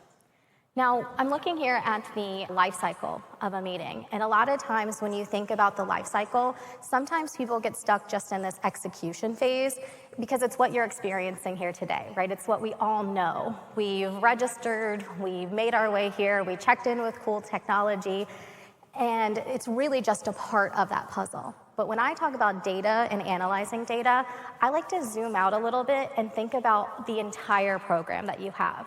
So for me, the start of your data process starts with your initiation phase of your meetings. How are you being communicated to that a meeting needs to happen? How do you know that you have the data points that you need in order to perform, in order to engage? When you think about the initiation phase, think about something like a meeting request form. Automating your processes and ensuring that your teams have a very clear and easy to do way to get into contact with you, and while doing that is going to give you a lot of data points that you need along the way, but it's going to really show you more of that intake process, what you have in your pipeline, and really helping you again with that automation process. Now, when I switch over to the create section here, again, that's more of the before we get to here, right? Everything that happened before we got here. So if I'm talking about things like sourcing and planning, again, enabling technology to make your teams more efficient, really harnessing those innovations that you've seen here today. And a lot of times when we talk about data, people really think a lot about the budgeting and task tracking pieces of it, which are also very important. It helps you make sure that you are doing things on budget and on time, making sure all your tasks are completed. Now, if you take this a step further to even consider the timing that it takes for you to perform these actions or have these meetings, and it's going to go a long way towards that data insight. Now, all of these within the life cycle leads you to this last section here of being able to make sure, again, that you're reconciling your meetings, you are able to have that easy insight that's reportable, and gathering feedback so that you know how to continuously better your program. Now, again, feedback is not just the piece of how did you like my event, right? That's always a big part of it, but making sure that you have that reporting insight from start to finish of that full meeting journey. So how do you go about that? Let's chart the course a little bit. Now, when you're thinking about your programs, think about the goals that you have that you would like to put in place. This is going to look a little different for everyone depending on the maturity of your program. It could be that you have a new program and you're really just starting off and need some additional data points. It could be that you have a more mature program and that you're looking to really start building things like dashboards and automated variations of reports that you can have for different audiences. This is going to look different for everyone, but it is important to start with getting it down on paper. What I like to do is visually chart my goals, and you can see in this example showing correlation between importance and urgency, because this is going to show me really easily the things that I need to start focusing on next. When you have something like this in place as well, it makes it easy for you to communicate to your team so that they understand why that is urgent or important. If you're not sure how to create charts like this, or your ideas are just swirling around in your head, consider using an AI tool as well, because that will help you get your swirling ideas down onto paper that you can use to chart the course for you. Now, when you're thinking about your goals, it is important to gain top-down alignment. And what I mean by this is include your stakeholders along the journey with you. I have seen that when you bring stakeholders along the journey, you actually get built-in champions of your program. So when they feel like they are more connected to those goals, it will bring them along with you because they know, again, why something's important, and they will support your program even more. And of course, when you have a lot of differing experiences with the different team members that you have, having them along the journey is going to help you mitigate risks or even bring something onto your prioritization chart that you may not have thought to consider. So let's lay the foundation with your program. When you are thinking about your goals and kind of what you'd like to do next, and you're thinking about that prioritization chart, let's start with thinking about your current state versus your ideal state. And when you break it down into categories like this, it helps direct the conversation for you so that you can really find ways to attack, right? So when I'm thinking about data, what data do you have available to you today? What information can you pull from? Does it maybe come from multiple sources today? Do you have a way to connect that data? Do you have a way to turn that raw data into an actual insight? What do you have available? And when you think about technology, what technologies do you have in place that you can use to help fuel that data journey? Do you have, again, software, AI, analytics tools, all of those different things to consider? What do you have at your fingertips today? And are your teams consistently utilizing it? For process, again, do you have processes in place to help support these things? Is it been communicated to your teams? Do they know what's expected of them? And do they find it easy to use? When you have these conversations with yourself of trying to figure out what your existing state is versus your existing state versus your future state, it's to think about what you want to do in the future and finding those gaps. I don't know about you, but when I start to talk to myself about what do I have available to me, it instantly leads me to, okay, now what don't I have available? And I can find those gaps and try to bridge them. So another thing to keep in mind as you are on your data journey is to ensure that you are confident both in the information you have and also that your stakeholders are confident in what you are providing them. So when you think about turning your data into a more confident data set, data needs to consistently grow. It needs to be refreshed. It needs to be actionable. It's all of those different things and, well, clean. It needs to be clean data so that you can ensure that along the way you are making informed decisions.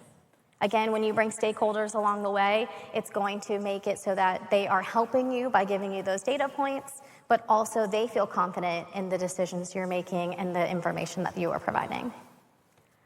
When you're talking about data confidence and reliability, it's important to think about standardizing and structuring your data points. So what I mean by that is it easy for someone to give you the information you're looking for? I'll give you an example, a drop-down menu instead of an open text box, right, when they are providing you information. When you give them exactly what it is that you're looking for versus a text box where they can type in all their hopes and dreams into, which makes it a little harder for you to understand, right, the intention, the structuring of data points is going to make it not only easier for them, but it's also going to make it easier for you when you get to those outputs.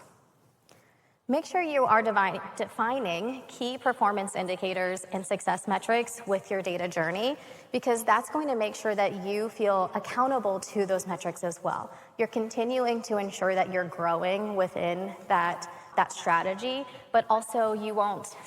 Something I've seen is, if you don't define KPIs and success metrics, it's easy to try to move the goal a little bit, right? When you're almost quite there, but you're not quite there yet. So just make sure that you are defining those success metrics early on, because then you know, again, where you're growing. And building compliance policies and optimizing technology, again, all going along the way to help you build a program that's going to be consistent and standardized. I'm going to talk a little bit more about building compliance policies. Now, I keep mentioning stakeholders because I feel that they are very important along the way here. Again, with that top-down alignment, all of those different things I've discussed already. But I've also found that when you describe to them why something is important, it makes them want to do it with you instead of just being told they have to, right? They understand, they feel more connected. So when you're talking about compliance policies, it is going to provide you with measurable insights. It's going to mitigate your risks because you'll have more information about what's going on within your program. And you may see things and trends that you hadn't noticed before. And of course, it's going to add increased operational efficiencies because you're going to make it easy as possible for your teams, right? The whole goal with this. So making sure that they know exactly what's expected of them. Now, other consequences of building compliance policies is that you will also be able to have greater negotiation leverage, deeper discounts with your compliance policies and your suppliers, because again, you're gonna have information that you can bring to them, bring it to the table to show the collaboration and partnership that you are offering to them. So think about that as well as you're building up compliance and you're bringing forth new data. It's going to show that you are thinking ahead, that you are trying to consider how can you grow, how are you a thought leader in your specific industry, and how are you using data to show and to show up in that space. And of course, when you start looking at compliance policies, it does advance the maturity of your SMM program because it is going to continue to grow and you're gonna have more and more actionable insights from that information. Now, optimizing technology. Now, this is, again, my favorite part. So when I talk about optimizing technology, I'm really focusing in on how to bring that data set and make that something that you can do something with, right? Keep that information for you. So I have a case study here where we worked with a leading technology company and we were able to help consult with them on their specific program. So when I dive into that a little bit more, again, a leading technology company that was looking to gain visibility over their meetings and events worldwide. They were looking for actionable data insights on their spend, volume, suppliers to help make those decisions. And they needed help with having their teams understand the meetings and events industry better. So what we were able to do is put together a training and ongoing support system for them, specifically for their project leaders and key stakeholders to continuously update them and remind them of why things were important. We helped them develop a strategy unique to their company goals, because again, everyone's goals, depending on where you're gonna look a little different. And we deployed a newly branded meetings and events offering globally that aligned with their culture. In doing this, we were able to centralize registration of activity with key data points, metrics to achieve their reporting goals. And now they have a scalable and sustainable program. They can make decisions based on insights, and we were able to provide them with custom automated KPI metrics and ROI measurements, something they'd never had before. So data is a living framework. It's constantly growing, it's constantly changing and evolving, and you should want to evolve with it. But how do we take that and make a decision with it? So once you start collecting all this information, you're going to have that descriptive data point or the what of your data. So in this example, what percentage of meetings used preferred suppliers? You're going to have that raw information to be able to move it along this framework. Start diagnosing that data and making predictions based on that data. For example, why are meetings not following your process and what exceptions might exist? Now, if you're not quite sure how to diagnose and predict yet, consider using an AI tool. Again, getting your swirling thoughts down, helping you analyze your information. And then when you get to the next step of prescriptive, that's going to be the what am I going to do about it phase.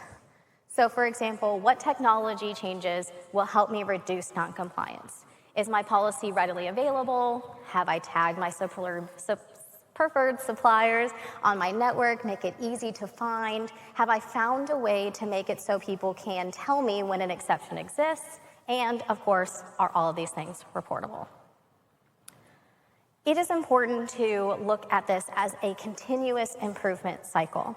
Because I've had an idea, I've planned for it, I've implemented it, and it feels great. You've done so much work to get there, so you should always applaud yourself for all of that work.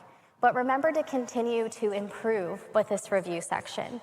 Put quality controls in place, put reviews in place so that you can see how you are doing along with that program. And my favorite part about the review process is that it's going to give you your next big idea.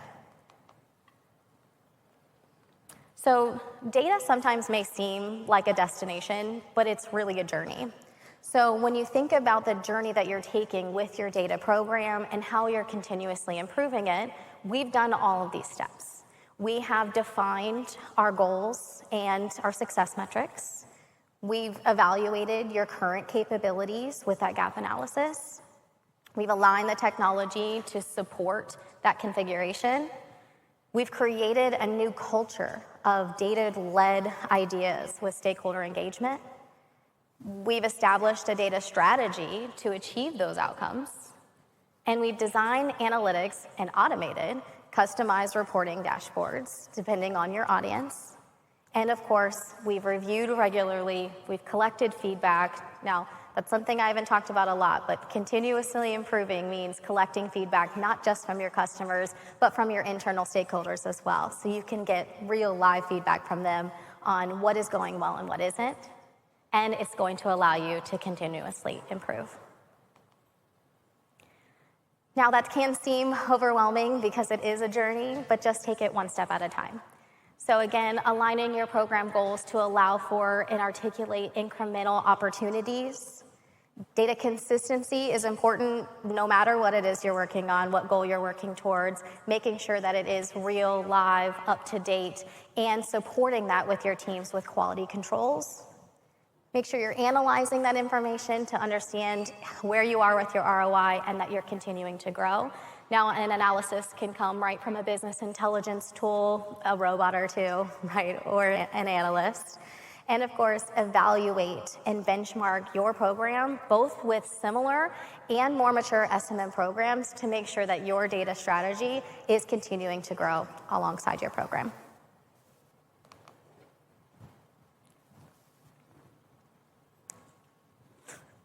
Thank you. Everyone, another round of applause for Stacy. And thank you for sharing such powerful examples. So now we're going to have a little Q&A. So I'm going to join her on stage. And we're going to have an opportunity to ask some questions. So thank you all for putting your questions in the app. These were so helpful. So for the next 10 minutes, we all know that we're going to apply this information. So I want to start with some questions, pretending that I don't know anything about the fabulous work that you do. So I've been tasked with getting my arms around our meetings. Like, what does that actually mean? So when you're asked questions like that, I feel a lot of times it means that a lot of people don't know what it is they're even missing, what data they're even missing. So when you're thinking about getting your arms around your meeting, usually I would start with volume. So what kinds of meetings are you having? I would say, think about how often you're having those meetings. Is there certain spikes with different times of year? Or do you have recurring meetings? And then, of course, when you're thinking about meetings, a lot of times people want to know about the spend, right? So when you're talking about getting your arms around it, start there. Start with the how many you're having and how much is it costing. And then I think you'll start to get more targeted questions rather than, general, what do I do next? You'll start to get more questions. But when you're putting those data strategies in place, you may be able to find ways to answer those questions before you're even asked. Awesome. Thank you. That helps us kind of see the big picture that we're putting together instead of just, I have no idea where to start. It's like, start with small data points and build from there. Yes, incremental change. Incremental change. So now thinking through the journey that you talked about, and okay, I've put the basics in place, got our meeting strategy going, but I've achieved minimal adoption. Like, no one's doing what I'm asking them to do. So what should I do? What's that next step? Yeah, so if you're saying you're getting minimal adoption, I would say the first thing that I would think about is, what was your communication strategy like? Did your teams really understand what they were being asked of? And did you make it easy for them? I would say that's a big part of it. Is, again, our goals here is to make things easier for our teams. And so if you've put forth a policy that's really difficult to understand, or you haven't given them the opportunity to give you feedback or training, I would even suggest having weekly or monthly sessions where they can come and ask you questions. And again, that's actually a really good point in the feedback cycle, because once you start to hear from them, maybe what's not going well, it's going to lead you towards what you can change and make better. So following up on that, would you recommend when you need to come in and get your arms around meetings and maybe create a new policy that it's better to have adoption from the stakeholders who are going to be using it versus maybe just creating a policy that you think is great without sort of having that buy-in? Yes, absolutely. So when we're talking about data insights overall, the whole purpose of that is that you have evidence to back your incremental change. So you may have great ideas, but when you're bringing in stakeholders along the way and they have an opportunity to give you feedback even before you create the policy, that's going to do a lot towards them feeling engaged and connected and wanting to support that policy rather than, this needs to be done, do it, right? That's never a good feeling as an employee to have someone just tell you what to do. So when you do have that feedback and you are working alongside them, I feel it does a lot towards getting everyone engaged and feeling a part of it. And can that help reduce that sort of like ivory tower syndrome of like, hey, use this policy, and they're like, well, it's creating more work, or there's a lot of extra steps and there's a lot of friction. Can you maybe give one example of how to say, or include them in the process, or even measure where that resistance is coming from? Yeah, absolutely. So an example of where you can get that friction is for, like, if you don't quite understand even someone's role, right, but all you're looking at is the data, that data is just a piece of the puzzle. Again, data is important in that overall journey, that overall idea, and that intelligence that you have. So when you're thinking about that, one of the things I hear is, that's harder for me because you don't understand what I'm doing, right? And so when you spend the time with those stakeholders, understanding what they're doing, but then pairing that with the data insight, it's going to go a long way towards getting everybody on the same page, moving forward, and reducing some of that friction. Right, because we want to make it easy to adopt. Oh, yeah. So speaking about enforcing, we had a question about, so our company won't enforce the meeting policy. So how can I drive that compliance to the strategy that you're putting together without feeling company support? Yeah, so the first thing that I would think about if your company is hesitant on enforcing policies is, do they understand why it's important? So again, communicating that, having those data insights to be able to show and articulate what you have, I think would go a long way towards maybe changing the mindset there. But if there's still hesitancy, I would say work on finding a champion network. So if you have people who do really feel confident and they really want to back your policy, use them, right? They are a great way to help market the change, because let's say I could tell you to make a change in a policy, but I also have this group of people who says it's easy to use, it makes my job easier, it's not hard, it's just maybe a mindset shift. They're going to help you along the way towards getting to that compliance. And I would say also highlight the use cases and the success stories. So when you are showing how easy, what you've gained from that policy, you're going to get more adoption, again, because we're talking about the why is something important, and that way people will want to be a part of it. So just as a follow-up, what would be a good data point or a KPI if a policy seems to be working, but there's not a support from the higher up? Could you give us maybe one data point that we could adopt, or even a qualitative data point that we could ask for to kind of say, hey, we can prove it's working. Here's a nice pie chart that says it's working. Yeah, absolutely. So I've talked about volume, right, when we're talking about adoption, and I think it really feeds into here as well. So when you have a streamlined process where people are following those same steps along the way, that singular data point of now we know how many meetings we have, or we can quantify and show maybe how many meetings are going outside of the policy, it's going to show the organization like, wow, going back to the first question, we don't have our arms around our program, right? There's so many people that are doing something different outside of a compliance policy. Why is that? So I talked earlier about making sure that you are accounting for exceptions along the way, but they can't all be exceptions, right? So trying to understand why people, I mean, you can even go ask them, right? You can just ask them. It's sometimes just as simple as that. And you will, again, be incorporating them along the way and really understanding. So we can show when we don't know this amount of spend or this amount of meeting volume, it's going to show the organizations like, oh, wow, that's actually a lot more than I realized, right? They may think that everyone is going to just inherently want to do what maybe they consider the correct thing, but that may not be just where everyone naturally goes. So being able to show them how much information we have here versus what we can't track is going to go a long way towards getting them on board. Awesome. How many of you feel like you have a good communication strategy and can ask those types of questions? I see like 3 hands. Okay, so clearly we need to practice working together to get that information. It looks like we're winding down, and I'm sorry that we lose you because I think we could probably enjoy this conversation a lot longer. But there was a fun question. How many of you have a favorite Cvent product? I mean, you're all here. Clearly some of you love Cvent products. We're going to pretend that all of you have a Cvent product. So what is your favorite Cvent product, and how do you think it makes you more successful in your role? Okay, so it's a very interesting question to have a favorite technology, but I'd say the one that I use to impact change the most is meeting request forms and workflows. It seems to be something that we're still working on adopting. Again, people are really adopted, like the event tech, the on-site tech, all that really cool stuff. So it's like maybe sometimes looks less cool, right? But I would say for me, that's my favorite product. And it's the one I actually talk to the most with clients. Well, Stacey, thank you so much. Everyone, round of applause for Stacey Holliday. Thank you.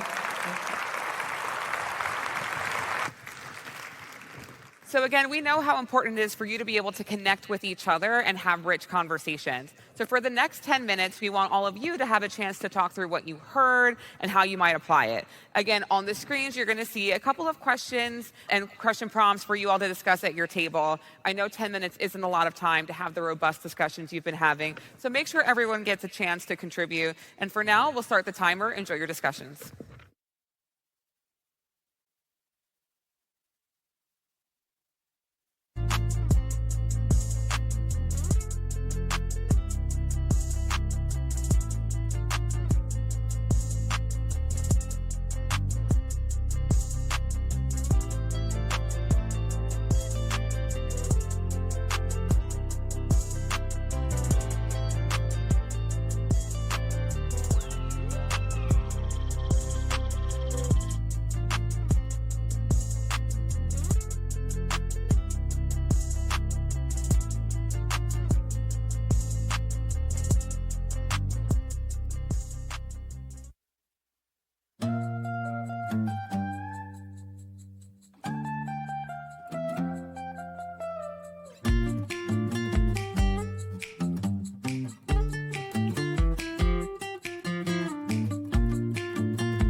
everyone. Welcome back from your discussions. I feel like I keep interrupting these great conversations. You guys are going to get really annoyed with me at some point. So one more round of applause for your case studies. Stacy and Stacy. It seems like they got you really energized. But now we've got some exciting partner program updates to share. So I want you to get excited and welcome Lauren Turner, your Senior Manager of Partner Enablement. Everyone welcome Lauren.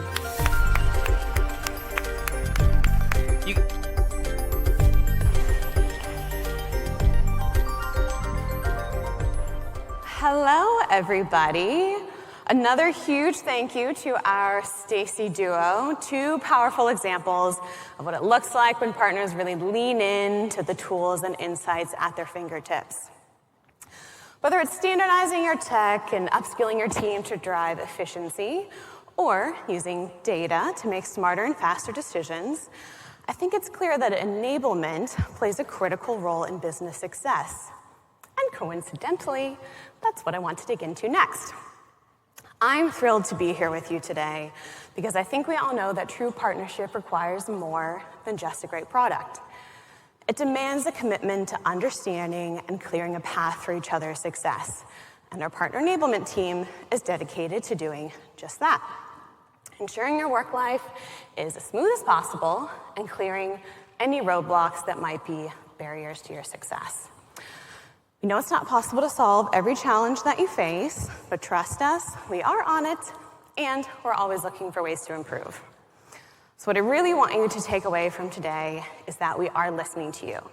Your feedback matters, and it's driving and shaping how we move forward. We are dedicated to making sure you have what you need to succeed. Call back to that Emmy Award-winning video earlier. And hopefully, something that we share today will be a fresh tool or approach to make your job easier. So let's dive in and see what we've been working on. I would be remiss if I didn't at least mention last year's big reveal, our brand new Cvent Partner Portal, which has become the key resource for partners to discover exclusive events, understand our products, enable their sales and services teams, and access partner benefits. It's been available for about a year, and 700 of you are using it, but that means that a lot of you out there are not. So, if you were under the impression that this was just a sales and marketing enablement tool to help drive business, win more business, as a reminder, your whole team should be using the Cvent Partner Portal as their single point of entry into everything Cvent. Our team will be at the customer community booth in the Innovation Pavilion all week to get you access and tell you all about it if you're not using it yet. And if you've worked with Cvent for a while, you know that we don't like to just release something and then let it alone. No. And we continue to evolve our resources just like our products. Which brings me to a little segment. I'm calling it Partners Shared and Cvent Listened. So we took all the input that we gathered from you here at Connect and throughout the course of last year, and we used that to create a resource roadmap. So I'm going to take you through a little rapid fire exercise to cover some of the items that we delivered over the past year to address your specific requests. Okay, here we go. You shared a desire for your team to be able to sell like Cvent, and some of you identified a gap in resources focused on new client acquisition and business development. So we built a sales enablement course that walks through how to align customer goals to specific event KPIs, and then those event KPIs to the specific Cvent products and functionality needed to deliver success. And we've provided insight into Cvent's ideal customer profiles, including the verticals that we focus on and how to position Cvent to those verticals, such as higher education, life sciences, and the buyer persona. So your team is armed with all of the same tools as a Cvent sales rep, along with your own savvy and expertise. You shared that our training catalog could feel a bit overwhelming, or you found it hard to identify the right courses for a new employee versus a tenured team member. So we reorganized the Academy for Partners to make it easier to find the right courses for you and your team. The training content is divided into two catalogs, how to build and how to sell. And then each of these catalogs is organized into progressive courses. So our product catalog starts with foundational onboarding and then builds to more complex and advanced features and functionality. And then the sales course follows the progression of the sales cycle. You also shared that Cvent's growing catalog of products felt a little difficult to narrow down when it came to identifying what was available and what would benefit your customers. So we built product pages into the partner portal that allow you to quickly understand Cvent's key product offerings, what they do, and how it benefits your customers. You shared that you saw budgets being tightened, and you found it difficult to justify to clients leveraging more components of the Cvent platform, even when doing so would help your processes be more effective and deliver what clients needed. So we developed differentiator guides, which have also been widely used by our own sales team to explain the major benefits of using the pieces of the platform together, helping to demonstrate tangible value. An example would be when using event registration, attendee hub, and on arrival, an attendee could update their schedule in the app, abiding by the event registration rules, and then the change would reflect in their event profile and the session list for check-in. So you're allowing a more flexible attendee experience on site without sacrificing capacity management, access control, or registration reporting. You also expressed that you knew it wasn't right for every customer to be managed within a single Cvent instance, but you weren't quite sure when or why to recommend a separate license for your clients. So we outlined it for you in a comparison guide that explains, based upon your customers' preferences and requirements, which instance type might be most beneficial for them. Now, this isn't an exhaustive list, but hopefully some of those new resources can add some immediate value in your day-to-day experience. Earlier, Mike and Scott provided a brief introduction into the next generation of Cvent's partner program, something we're very excited to offer this year. I would like to provide a little bit more context into how the updated program works and how it will benefit you. And before I get too far into the updates, I do want to reassure all of our existing silver, gold, and platinum agency partners that you will continue to retain your status and all of your benefits throughout this year. We will be awarding you new Solutions Partner badges via the portal on July 1st, so you can begin using those new versions. And for those of you in the room that are not part of the program yet, perhaps we will begin with a very obvious question: how do I join? It all starts with exploring the partner types, determining what best suits your organization's offering. Then work with your Cvent rep to send the corresponding enrollment agreement, approve the agreement, and you're enrolled. And then as soon as all the program requirements have been met, you can access your badges and benefits directly in the Cvent Partner Portal. We will begin enrollment for our newest services designation, our newest partner designation, Services Partners, this July. The Cvent Services designation is a great differentiator when you're bidding on new business, particularly in a space like financial services or life sciences, where so many of those companies are leveraging Cvent technology. It is Cvent's seal of approval that your team is certified and confident in using the product. This new designation comes with added benefits, such as a listing in Cvent's vendor marketplace powered by Reposit. So if it is something that you're interested in, chat with your Cvent rep about which services type suits your offerings. Many of you in the room already have the requisite certifications to qualify. And during your enrollment process to become a services partner, you can apply to be a part of Cvent Services Network, which makes you eligible to receive leads from Cvent's global sales team. Yes, Cvent is creating more ways to connect partners with clients in need of the services that you provide. You heard earlier, Mike mentioned that we've sent over 17 million in business to partners last year, and that we've trained our entire global sales team on how to work with and the value of partners.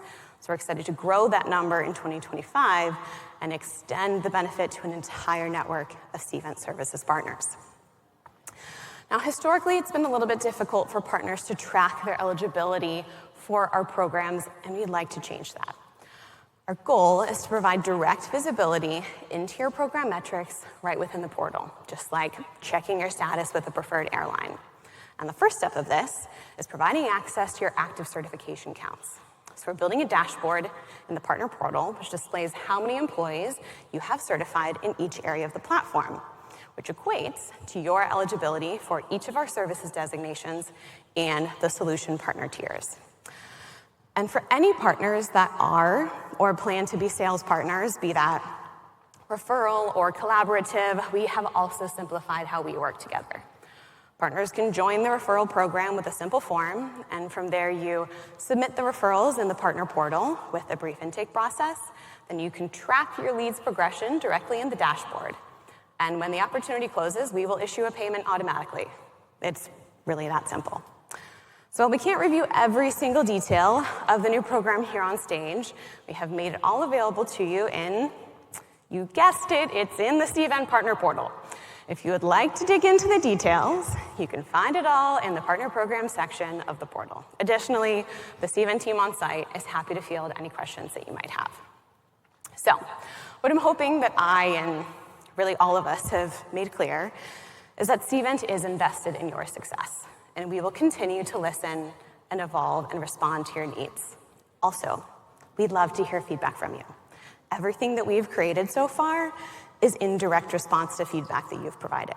We want to know what's working and what isn't. We have forms in both Academy for Partners and the Partner Portal so you can send feedback directly to my enablement team, so please do not be shy about sending requests our way. And on that note of hearing your feedback, if you were here last year, we made a joke about asking our event planning team at the 11th hour for a champagne toast to cap off our partner awards. Well, it seems I took it seriously, because this year, we will be having just that. So, I invite everyone now to take a quick 15-minute break, stretch, allow us to deliver some celebratory bubbly to your tables, then we can all come right back here to toast to your success and recognize some really exceptional partners in the room. So thank you. This is the appropriate response to free champagne.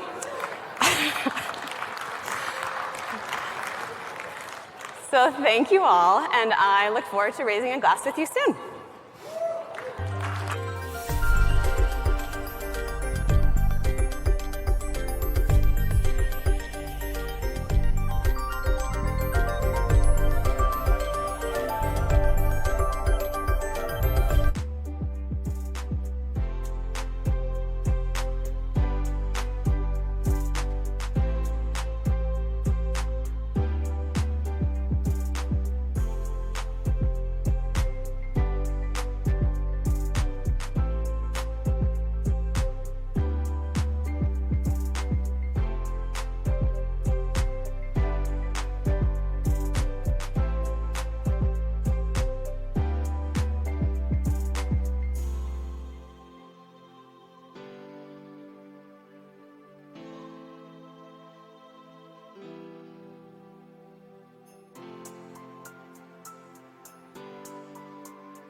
Mark clearly.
There's a good woo. Who wooed? You win. Thank you.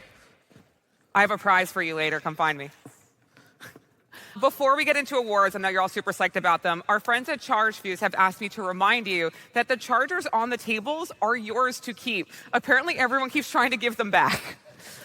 So the ones on the table are yours. If you're using one of the beautiful stations, those are like for the day. So just keep your present. All right? Okay. So who's ready to get to one of the most exciting parts of the day? Listen, there's champagne in front of you. You've already had lunch, and this is the point where you get to celebrate yourself. So who is ready for the most exciting part of the day? There you go, our second annual Cvent Partner Awards. Now, these awards are Cvent's way of showing some serious love and appreciation to the partners who have gone truly above and beyond this year. So we're talking the big ideas, we're talking the bold moves, and people who are getting seriously impressive results. And right now, we're going to celebrate that success. So each award highlights something unique from innovative uses of Cvent's tech to standout collaboration across the ecosystem to all-in engagement and making immediate impact as a brand new partner. So if you've been out there making magic with Cvent, this moment is for you. Now, it's worth noting that these awards are a complement to the Cvent Excellence Awards, which take place tomorrow evening. And that's where the coveted Pivotal Partner Award and several other categories will be revealed. So stay tuned for that celebration as well. Now,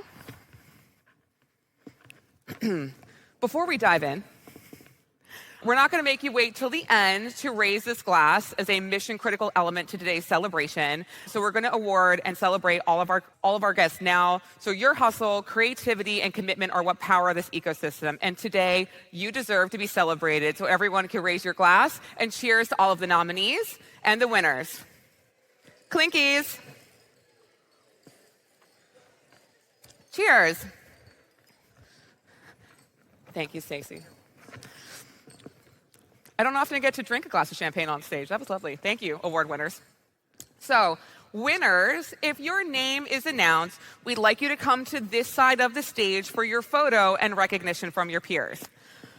All right, enough housekeeping. Let's get things rolling with our first award, the Trailblazer Award. Trailblazers are partners who think big, move fast, and constantly look for new ways to deliver value to their clients.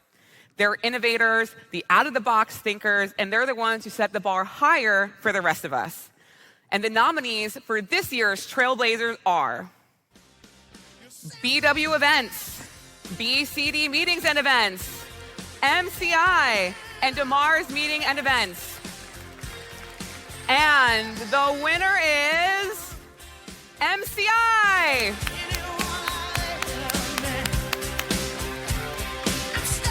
MCI, you'll please join us on the stage. 2025 Trailblazer Award, which is a recognition of bold ideas, innovative execution, and transformative impact. This year, we're proud to recognize MCI as our standout winner. MCI has consistently pushed the boundaries of what's possible with Cvent, leveraging our SDKs, custom widgets, and APIs to craft tailored solutions for complex challenges across registration, housing, and attendee management. Their creative use of our platform has not only driven measurable results, but has also redefined how trade show programs can deliver value. Your work sets a new standard for partnership and innovation, and we're excited to celebrate your achievements. So congratulations to the entire MCI team. We can't wait to see what you do next.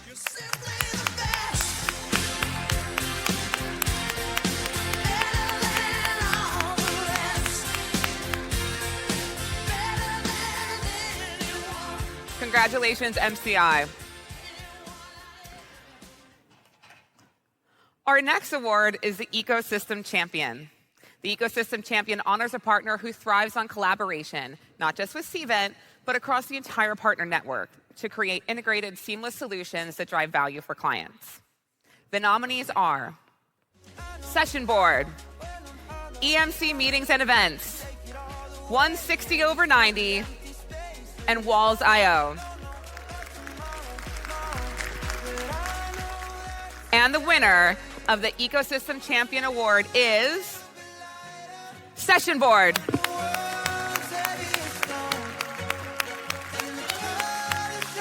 Session Board, if you'll join us up on the stage. Hello, everybody. It's my pleasure to congratulate Session Board as the winner of our 2025 Ecosystem Champion Award. This award is all about celebrating partners who thrive on collaboration, and you've truly been a standout on that from the very beginning. One thing that especially sets you apart is that your people are just amazing. You're just great to work with. Also, your dedication to streamlining the speaker and content management process. It's opened doors to new opportunities in key industry verticals. And a great example of this is with independent show organizers. On top of that, you truly provide meaningful impact for our mutual customers. Your approach to partnership proves that when we come together with purpose, 1 + 1 = 3. So, huge congratulations to the entire Session Board team. We're proud to recognize you, and we're excited for what's ahead.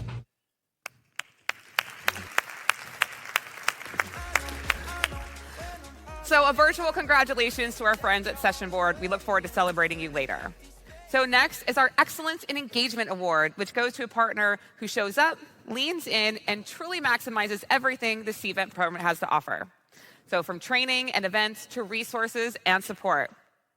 And the nominees are Fusion Performance Group, Conference Direct, Prestige, and American Express Corporate Meeting Card. And the winner of the Excellence in Engagement Award is Conference Direct.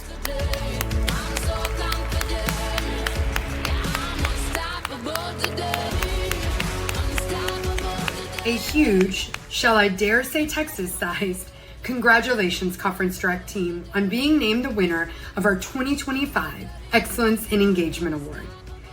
This award recognizes partners who go above and beyond in their commitment to collaboration, and Conference Direct truly sets the standard.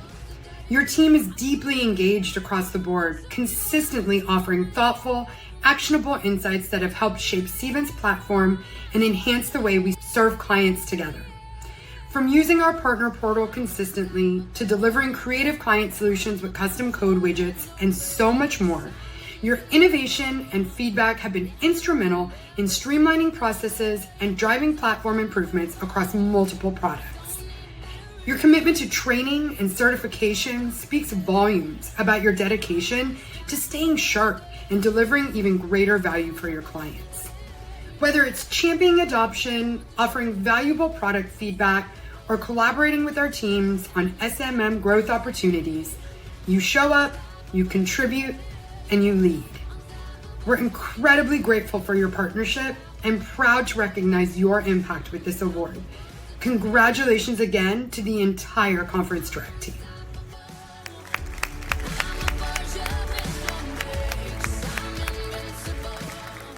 Congratulations again, Conference Direct. And finally, let's recognize our rising star, a newer partner who's hitting the ground running and has quickly embraced Cvent solutions and is making waves in the ecosystem. The nominees for Rising Award are Congress Americas, Amgen, Glue Up, and the Winford Group. Are you ready for the last award? Drum roll, please. And the winner of the Rising Star Award is, congratulations, the Winford Group. When you stand up for what is true, and you fight, yes, you fight for what is right. Hi, Winford team. Congratulations on being named the winner of our 2025 Rising Star Award. This award celebrates new partners who make a bold entrance, and you've absolutely done that. In such a short time, you fully embraced the Cvent platform, making a significant shift in your technology approach and diving headfirst into our ecosystem. Your enthusiasm, your commitment to learning, evident through your Cvent certifications and the way you've showcased that knowledge across your channels is truly impressive. You don't just use Cvent, you champion it. You've shown what's possible when a team is all in on driving value for their clients through innovation, collaboration, and a shared vision for success. We're so proud to recognize your incredible momentum and can't wait to see what you'll accomplish next. Congrats again to the entire Winford Group. To show it's okay, you will shine forever and ever and ever and evermore. When you stand up for what is true, and you fight, yes, you fight for what is right. Thank you, Scott and Mike, and congratulations to all of our finalists and winners. And a round of applause for all of you. Your work inspires us and reminds us what's possible when we work together. So who's ready to have a little fun? Who's been wondering what these cranky devices and balloons are doing on your tables? Well, to close out today's program, we're bringing the energy back to you with a unique and interactive experience facilitated and created by our friends at Projectory. Who's ready? We're going to work on y'all's woos. Listen, I'm a Philly girl when we woo with gusto. Yeah, any Phillies in the house? Woo! Go Birds. All right. So our next activity is called Floating Opinions. Just waiting for my slides to pop up. Thank you. All right, so floating opinions is one of our interactive missions today to get you excited, to get you moving around, and to really create some engagement. So we're going to connect 3 big questions to your Mission Possible today. Give you 3 rounds of discussion. So you'll have a few minutes to dig in with your table mates, to have a quick and fun discussion before you answer one of those big questions. And you have to answer, and your table has to come to consensus. And then you'll have 3 rounds of balloon-assisted share-outs. So this is where the balloons come in. So these balloons are here to answer the question. Then we're going to have a round of discussion and hear why you chose those answers. So to practice with the balloon devices, and if I could have the house lights up a little bit, please. All right. Now, all of you should be at a table with a balloon-assisted device. If you're not, this is an opportunity to move on over. So there should be a designated balloon cranker at your table. Please quickly designate your balloon cranker. Do you have friends here? If anyone doesn't have a table, we got a solo balloon cranker. Before you move them, please do not move the balloon cranks on the table. They will self-destruct if you move them. All right, so to practice getting ready with your balloon devices, what I'd like you to do is slowly and gently reel your balloon in and down to your table. So hold the base and slowly reel it in. Now, we're not trying to catch big mouth bass here, friends. We're not reeling it in like our life depends on it. Slow and steady wins the race. We can bring the house lights up a teeny bit more, get those balloons down so y'all can see what you're doing. All right.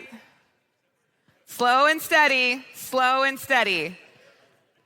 Should any of you have issues at any point with your balloon-assisted devices, give us a shout. One of our friends from Projectory is here and will help us. But I know all of you are great at following directions and will not break your balloons.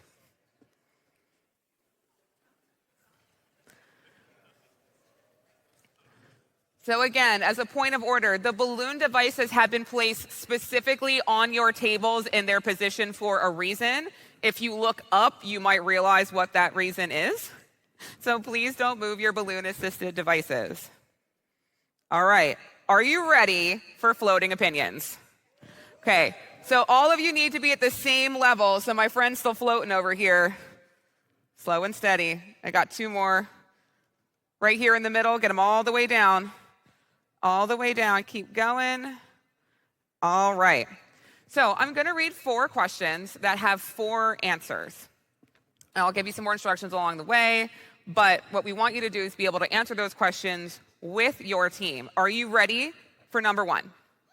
There we go. Philly's in the house. All right. So question 1. What role should data play in shaping your event strategy? Make logistics smoother? Shape content and experiences? Hey, no premature ballooning, friends. We haven't answered the question yet. There are some of you getting a little crazy here. We're not going to have any more premature ballooning incidences. Prove your business impact or drive long-term strategy. So what I'd like you to do is to take 4 minutes, talk amongst yourselves, 4 minutes to discuss what your table feels the role data should play in shaping your event strategy. And then when I tell you all together, I know some of you are dying to crank that bad boy up, we'll release and look at your answers. Ready? All right, we've got 4 minutes. I'm gonna bring the house lights up a little bit. Enjoy your conversation. We want to hear your discussions. Go ahead.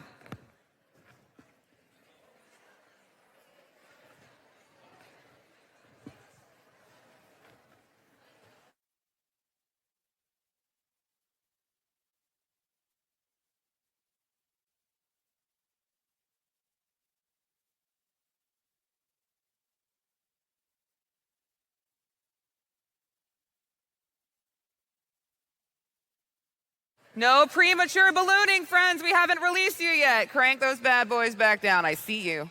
I'm going to come back there. We got a number table over here. No premature ballooning.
Has your table come to consensus on your answer?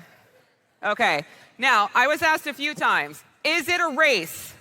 No, it is not a race. You do not get points for reeling your balloon out the fastest because that's how they break. Number two, is there a right answer? No, there is your answer. And your answer is 100% the right one. So here's what we're going to do. On the count of 3, I will ask you to reel out your balloons. You will notice color-coded balloons here to my side. You will notice those colors correspond to the levels on the slides. You will also notice that we've made it so easy because those same color tags are on your reels. So as you're slowly and steadily, I'm looking at my race table right here. They want to crank this bad boy up. It does not have a motor. It does not go fast. No Tim the Toolman Taylor is like rough up here. No premature releasing. So, and you reel it out. Look for the color tag, and that will indicate you've reached the level of your answer. So, are you ready? No premature ballooning. All right. On the count of 3, 1, 2, 3, reel them out. Slow and steady. Slow and steady. Oh, look at him go. Look at him go. Oh, we got some high answers here. Ooh.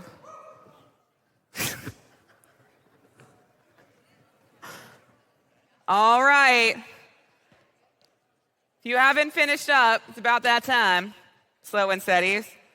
Wow, it looks like a lot of you have chosen long-term strategy. So we're going to do a little share out right now. And I'd love to hear from some of you why you chose that answer in a brief and succinct answer. Okay? We don't need War and Peace, we need Cliff Notes. And I'm going to start with this table over here because y'all were pumped up about your answer. So can I have your name, Mr. Wu? Rod. In a short and succinct answer, why is driving long-term strategy the role data should play in shaping your event? Well, we felt that when you drive the long-term strategy, you're covering everything else underneath it. So it's the business impact, it's all the content, it's your logistics. So your strategy should cover everything because you don't build an event in solo. You build it as part of a huge overarching piece that you're kind of covering off. All right, Rob, thank you so much. Round of applause. Anyone else who shared the answer, and it looks like several of you, did anyone have a different reason why you chose driving long-term strategy? Put your hands up, shout them out. Anyone have a different reason? Bueller? No? All right, I'm going to ask one more question. I'm going to go over here to my table right here with the award winners. You had a different answer. Can you give us the Cliff Notes version as to why you chose to prove business impact? I think that was these guys, right? Right here. Yeah. Yes. I'm gonna pass. Can we have a mic runner? No, keep coming. Keep coming. Ah, that one. There we go. That table is like so relieved. They're like, yeah, we don't want this mic right now. Hi. Well, we were saying, in terms of driving long-term strategy, you want to, like they were saying, encompass the data management that you've collected during registration and for the actual event, but it also encompasses, during a business session and feedback surveys and what can come of that. So for us, we were thinking it's not just the pre and the planning, but you want to use all of that content for the future and to keep your clients coming back for years to come. Awesome. Thank you so much for sharing. It's a great answer.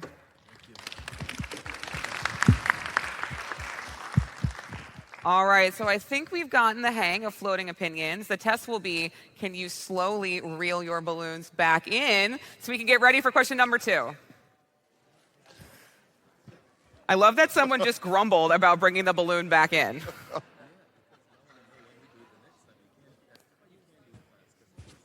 Slow and steady wins the race.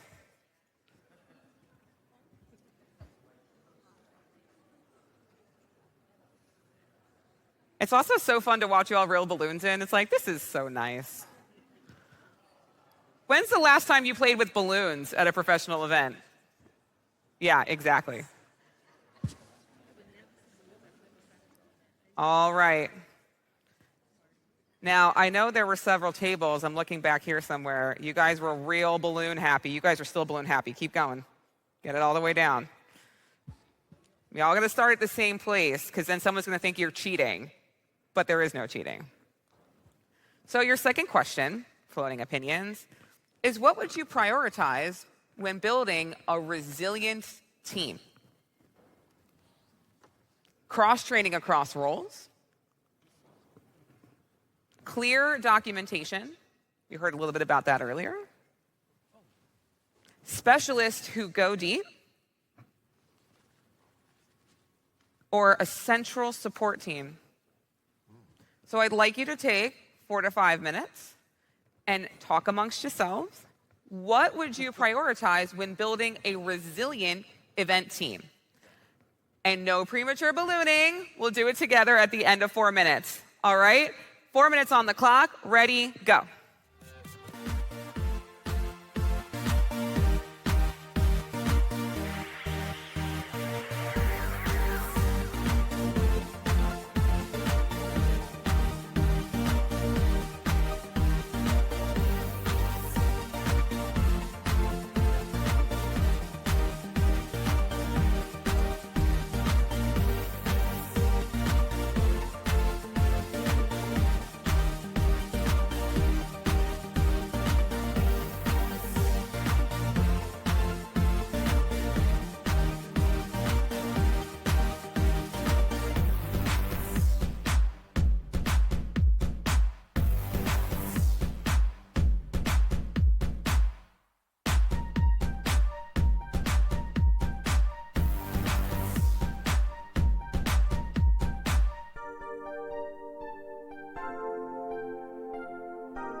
work, but you gotta put in work, work. You don't gotta go to work. There's some great discussions going on. Show of hands, who wants to keep discussing it? All right, show of hands if you have come to consensus. Almost. There's some we haven't decided yet.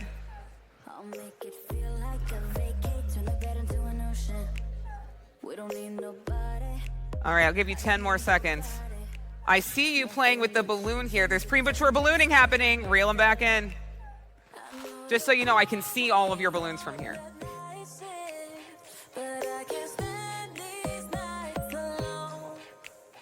All right, friends, we're going to bring it back. I'd love to know what you think the answer to the question is. You need help or you want to answer it? Okay. Sorry, I was like, you're getting flagged down. So, what would you prioritize when building a resilient event team? So, on the count of 3, I'd love to know your answers. I want you to reel those balloons out to the level of what you believe is essential for that team. On the count of 3, 1, 2, 3. Release. Bum, bum, bum, bum, bum, bum, bum. Go balloons. Go balloons. Oh, okay. Oh, interesting. We're getting some more varied answers this time. Oh, some are still going. Some of you are very much believing in central team support. They're as high as humanly possible. Wow, good answers. So my friend Grant in the back is my voluntold who's going to answer the first question. Grant and your friend Colleen, can you tell us, can you raise your hand so our mic runners can find you? Over here.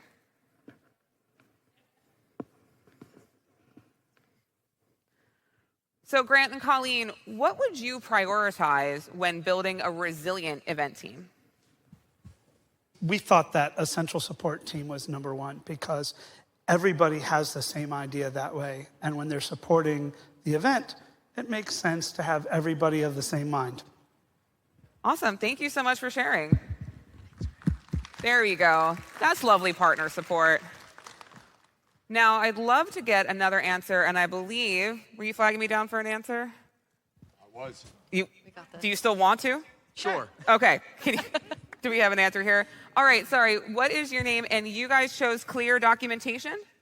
We chose cross-training across roles. That's the lowest balloon level.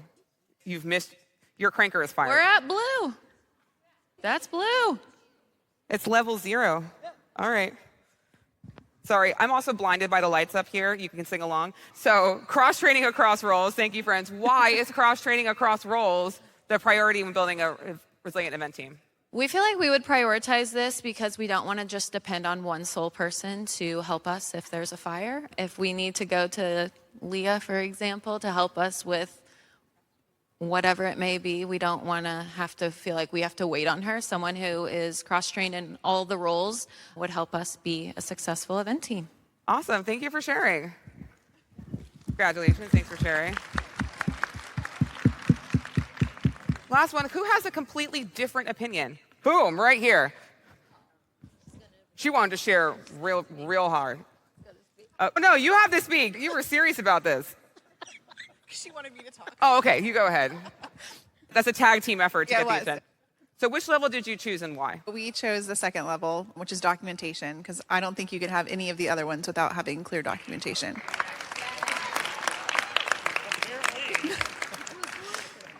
Here, here. Okay.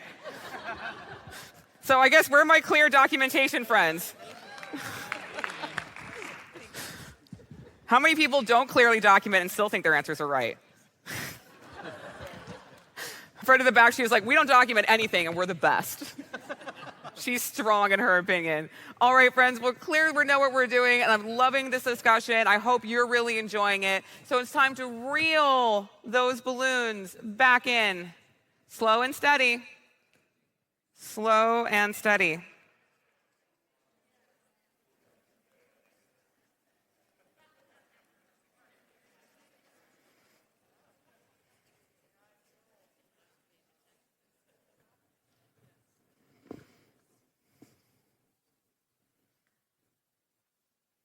Oh, it got real quiet. You guys are serious about this last question. Now remember, you're all winners because all of your answers are right. A lot of you are shaking your heads. You're like, no, I'm right. This is the right answer. All right, are you ready for round 3? Woo, there goes some woos. Jordan's like, just need wooing right now. The official woo of Cvent Partner Summit goes to Jordan. He's winning. All right, so your last thought-provoking question, what should post-event insights help drive most? Before I show you the answers, I want you to take 1 minute and discuss across your tables. What do you think post-event insights should help drive the most? Go ahead, take a minute.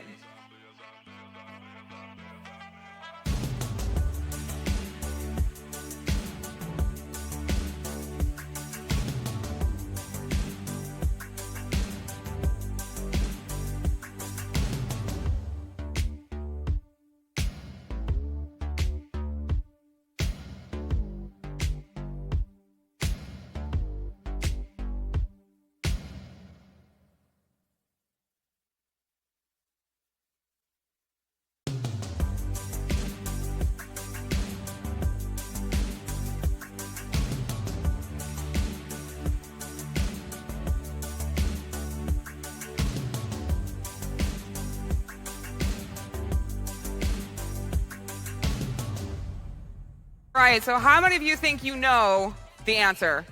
You're so certain in the answer. All right, I'm going to ask that again. How many of you think that you already know the answer? All right, 2 of you think you know the answer. Most of you are not sure how to answer this question. So, what should post-event insights help drive the most? Smoother planning next time. Bigger business impact. Smarter content choices, or bolder event redesigns. So you have 5 minutes, talk amongst yourselves, figure out the answer, and then when we're ready, we'll release our balloons together. So take 5 minutes, let us know what you think the answer is.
Can I have your attention back up here just for a wee bit, because I'm sure you want to get to the part where you get to play with the balloons.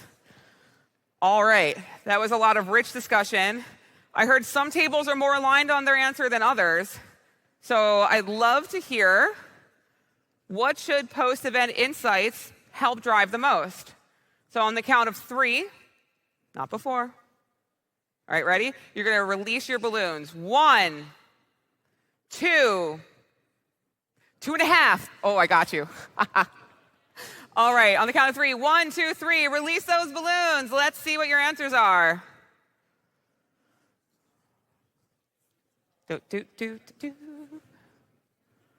Ooh, interesting. Got some more varied answers this time.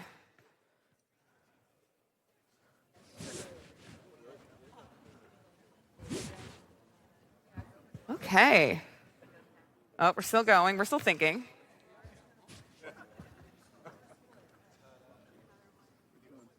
All right. Is there anyone who's like, this is 100% the best answer? Boom. All right. Can we have a mic runner over here, Josh? Wow, leaping from his seat, must share the answer. A little leaping. Hello, everyone. My name is Preston, by the way. I think the clear answer is number 1, because at the end of the day, every event has an initiative to pull things. Could I pull that question back? Because I wanted to refer to the exact thing.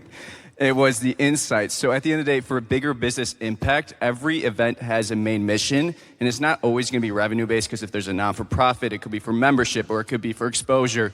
But at the end of the day, the idea is you want to find the data that is correlated to the main goal, that the reason the event was happening, and to get those insights, to get data to drive decisions to impact future events and pull from that. So I think it's 1. If you pick something else, love to agree to disagree, but thank you. Woo! That's a bold answer. That was good. So the gauntlet has been laid. Who agrees to disagree with Preston? All right, who agrees to disagree with Preston? That should be every single one of you who doesn't have the same level. Where are my friends at Amgen? Do you agree or disagree? We agree. Do you want to elaborate on that? And the answer is no, we don't.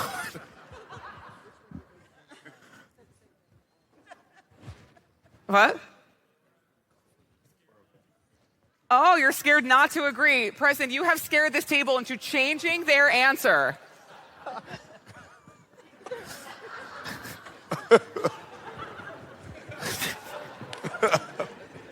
I don't think you're going to get out of this one. All right, so since you've scared to change your answer, bigger business impact. Why is bigger business impact, and what should post-event insights help drive? Why is that bigger business impact? I'm the spokesperson. We also think that bolder event redesigns could encompass all of these things, including smoother planning. I mean, it could encompass everything depending on your definition of bolder event redesigns. Ah, your definition. Yes. So I think it could encompass everything. Your better planning, you have more insights in the future. So if you think bolder event redesigns help encompass your smarter content choices, redesign. Bigger business impact, because you redesign. Smoother planning next time, redesign. Awesome. Who agrees that encompasses a lot?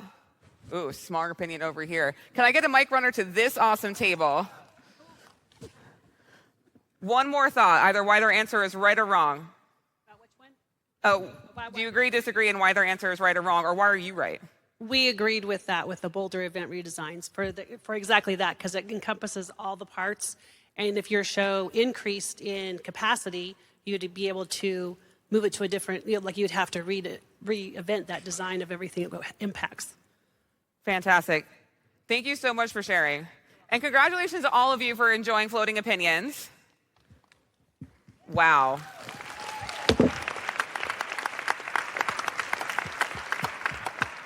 So for one last fun playing with the balloons, you can reel them in, reel them out. Take a minute, put it at the exact place that you want it. Your last minute to play with our balloon-assisted devices. So reel them in, reel them out. This is your last time to play.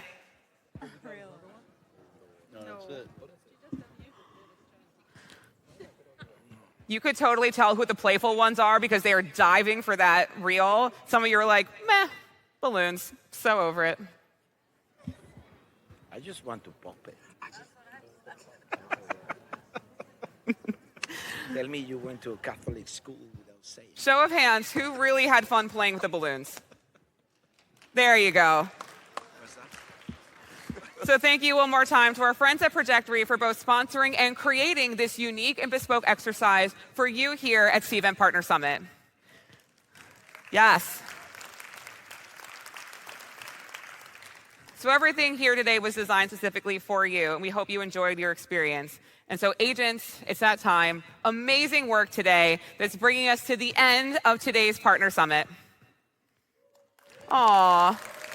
Some of you are like, yay, it's over. Some of you are like, oh, no. So just a reminder that we have a private tech tour happening right after this. And you can head over to the check-in area for an exclusive behind-the-scenes look. So it has been wonderful being your host, MC, and agent guide today. Thank you so much for giving me the opportunity. I have a little gift for you, actually. So there should be a QR code popping up on your screens in just a moment. Oh, the suspense is growing. Hold, please. See, this is why we said we're like, oh, we're doing so good. All right, floating opinions. We're done. We can head back to the other one.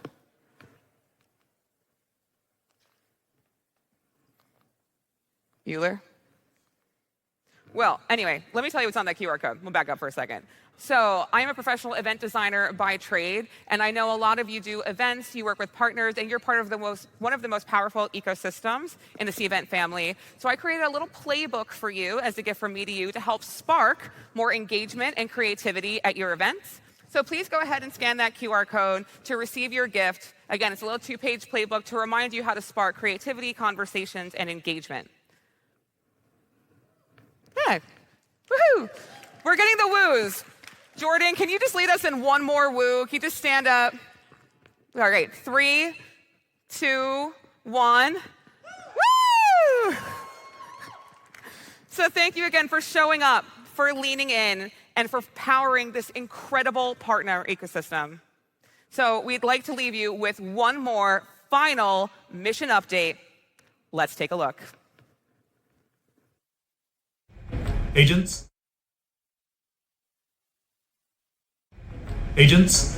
we did it. We delivered on the mission. Our partners came, they learned, and they are walking away with new strategies, tools, and connections to elevate their business. But the mission doesn't stop here. Now, it's the time to put everything into action. And we're not done innovating. The future of event technology is being built right now, and our partners are at the center of it. The intel has been shared. The connections have been made. The tools are in your hands. Now, it's time to execute.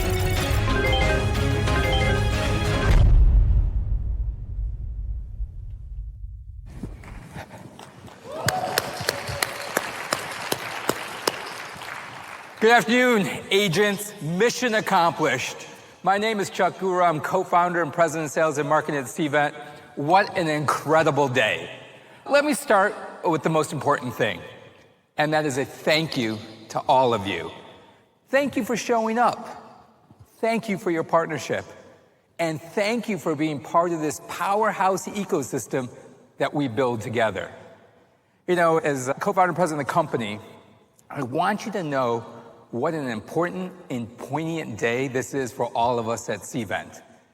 It's often been said that our industry is based on relationships, and that's very true. On a personal level, I see a lot of familiar faces in the audience. I like to say we are brothers and sisters in arms, and we've been through it all together in the ups and downs of the industry. We've grown up in this industry together. I've seen many of you get promoted, take on greater responsibilities, take on new roles, join new companies. And perhaps we've all gotten a little bit more gray in the hair, but the upside of that, as the saying goes, is wisdom, right? And that's why we are so proud of this partnership summit, because I think with each evolution of Cvent, we've gotten better, wiser at how to best partner with all of you in the room and during this week. And on a professional level, you should know this. Our partners are strategic to the future growth of Cvent. We have separate teams, separate P&Ls, separate co-marketing initiatives, all dedicated to you, our partners. We actively discuss our partnership ecosystem in senior management meetings. And it is my sincere hope that we punctuated that today with this Partner Summit and every day moving forward together in partnership. So as we close out the day, I want to leave you with a simple but powerful idea. The opportunity for economic growth in this room is far greater than what it seems. Our mission was to elevate, innovate, and accelerate, all in service of growth for our businesses together, growing our businesses together. So we can declare mission accomplished if we help each other grow. So when you partner with us, we are grateful because you bring our event tech into your customers, and that helps our business grow. There's also a multiplier effect for your business as well. When you layer in your services that you provide, your strategy, your execution, your delivery, the total economic impact represented by the partners attending Cvent Connect this week is in the hundreds of millions of dollars. And when you add in the fact that you do business with each other, including our hotel partners who are here at Cvent Connect, the total economic impact represented by the Cvent partner ecosystem is in the tens of billions of dollars. And that is why we believe so deeply in Cvent-led growth, or CLG, with our partners as a go-forward strategy.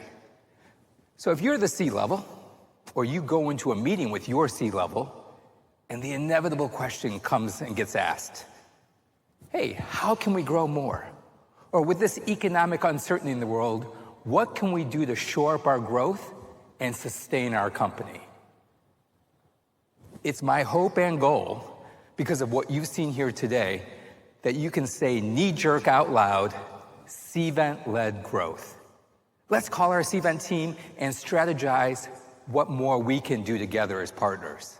Because when we do partner together, when we align our sales motivations, your services, our solutions, we create more value for our customers and more opportunity for everybody in this ecosystem. And that's why we're investing heavily in all of you, our partners. So I hope you walk out of today's Partnership Summit with 3 takeaways. First, we've trained over 700 Cvent sales executives to collaborate with partners, how to bring you into a conversation early, how to sell together more effectively. You are not the competition. We're each other's growth enablers. Second, we're enhancing our product to better support partner-led delivery models and custom solutions. You heard and saw many of those today, and you will hear and see many of those throughout the week. And third, we're putting more energy and resources than ever into partnership enablement and training, because long-term success just doesn't happen, it's nurtured. And we know we have competition, there's competitors out there that do what we do, and that you have a choice in the marketplace with whom you partner with for your event tech backbone. And I will leave you with what we believe our differentiator is. We have something special going on here. We're the only company that brings together 500 plus organizations at Cvent Connect this week, not just to talk about product, but to shape the future of this industry and build a more powerful ecosystem to grow all of our businesses. So in closing, the demand is real in the marketplace, the opportunity is massive, and the timing is perfect. So as you leave here today, I encourage you to think boldly. Ask yourself, where can I lean in? Where can I scale smarter? And how can I maximize this partnership to drive the next wave of growth at my company? We believe in this ecosystem, and we believe in you. Oh, and I can't wait to see where our next mission will take us. So thank you again for coming to Cvent Connect 2025. We look forward to partnering and building growth and changing the industry together. Have a great Cvent Connect, everyone.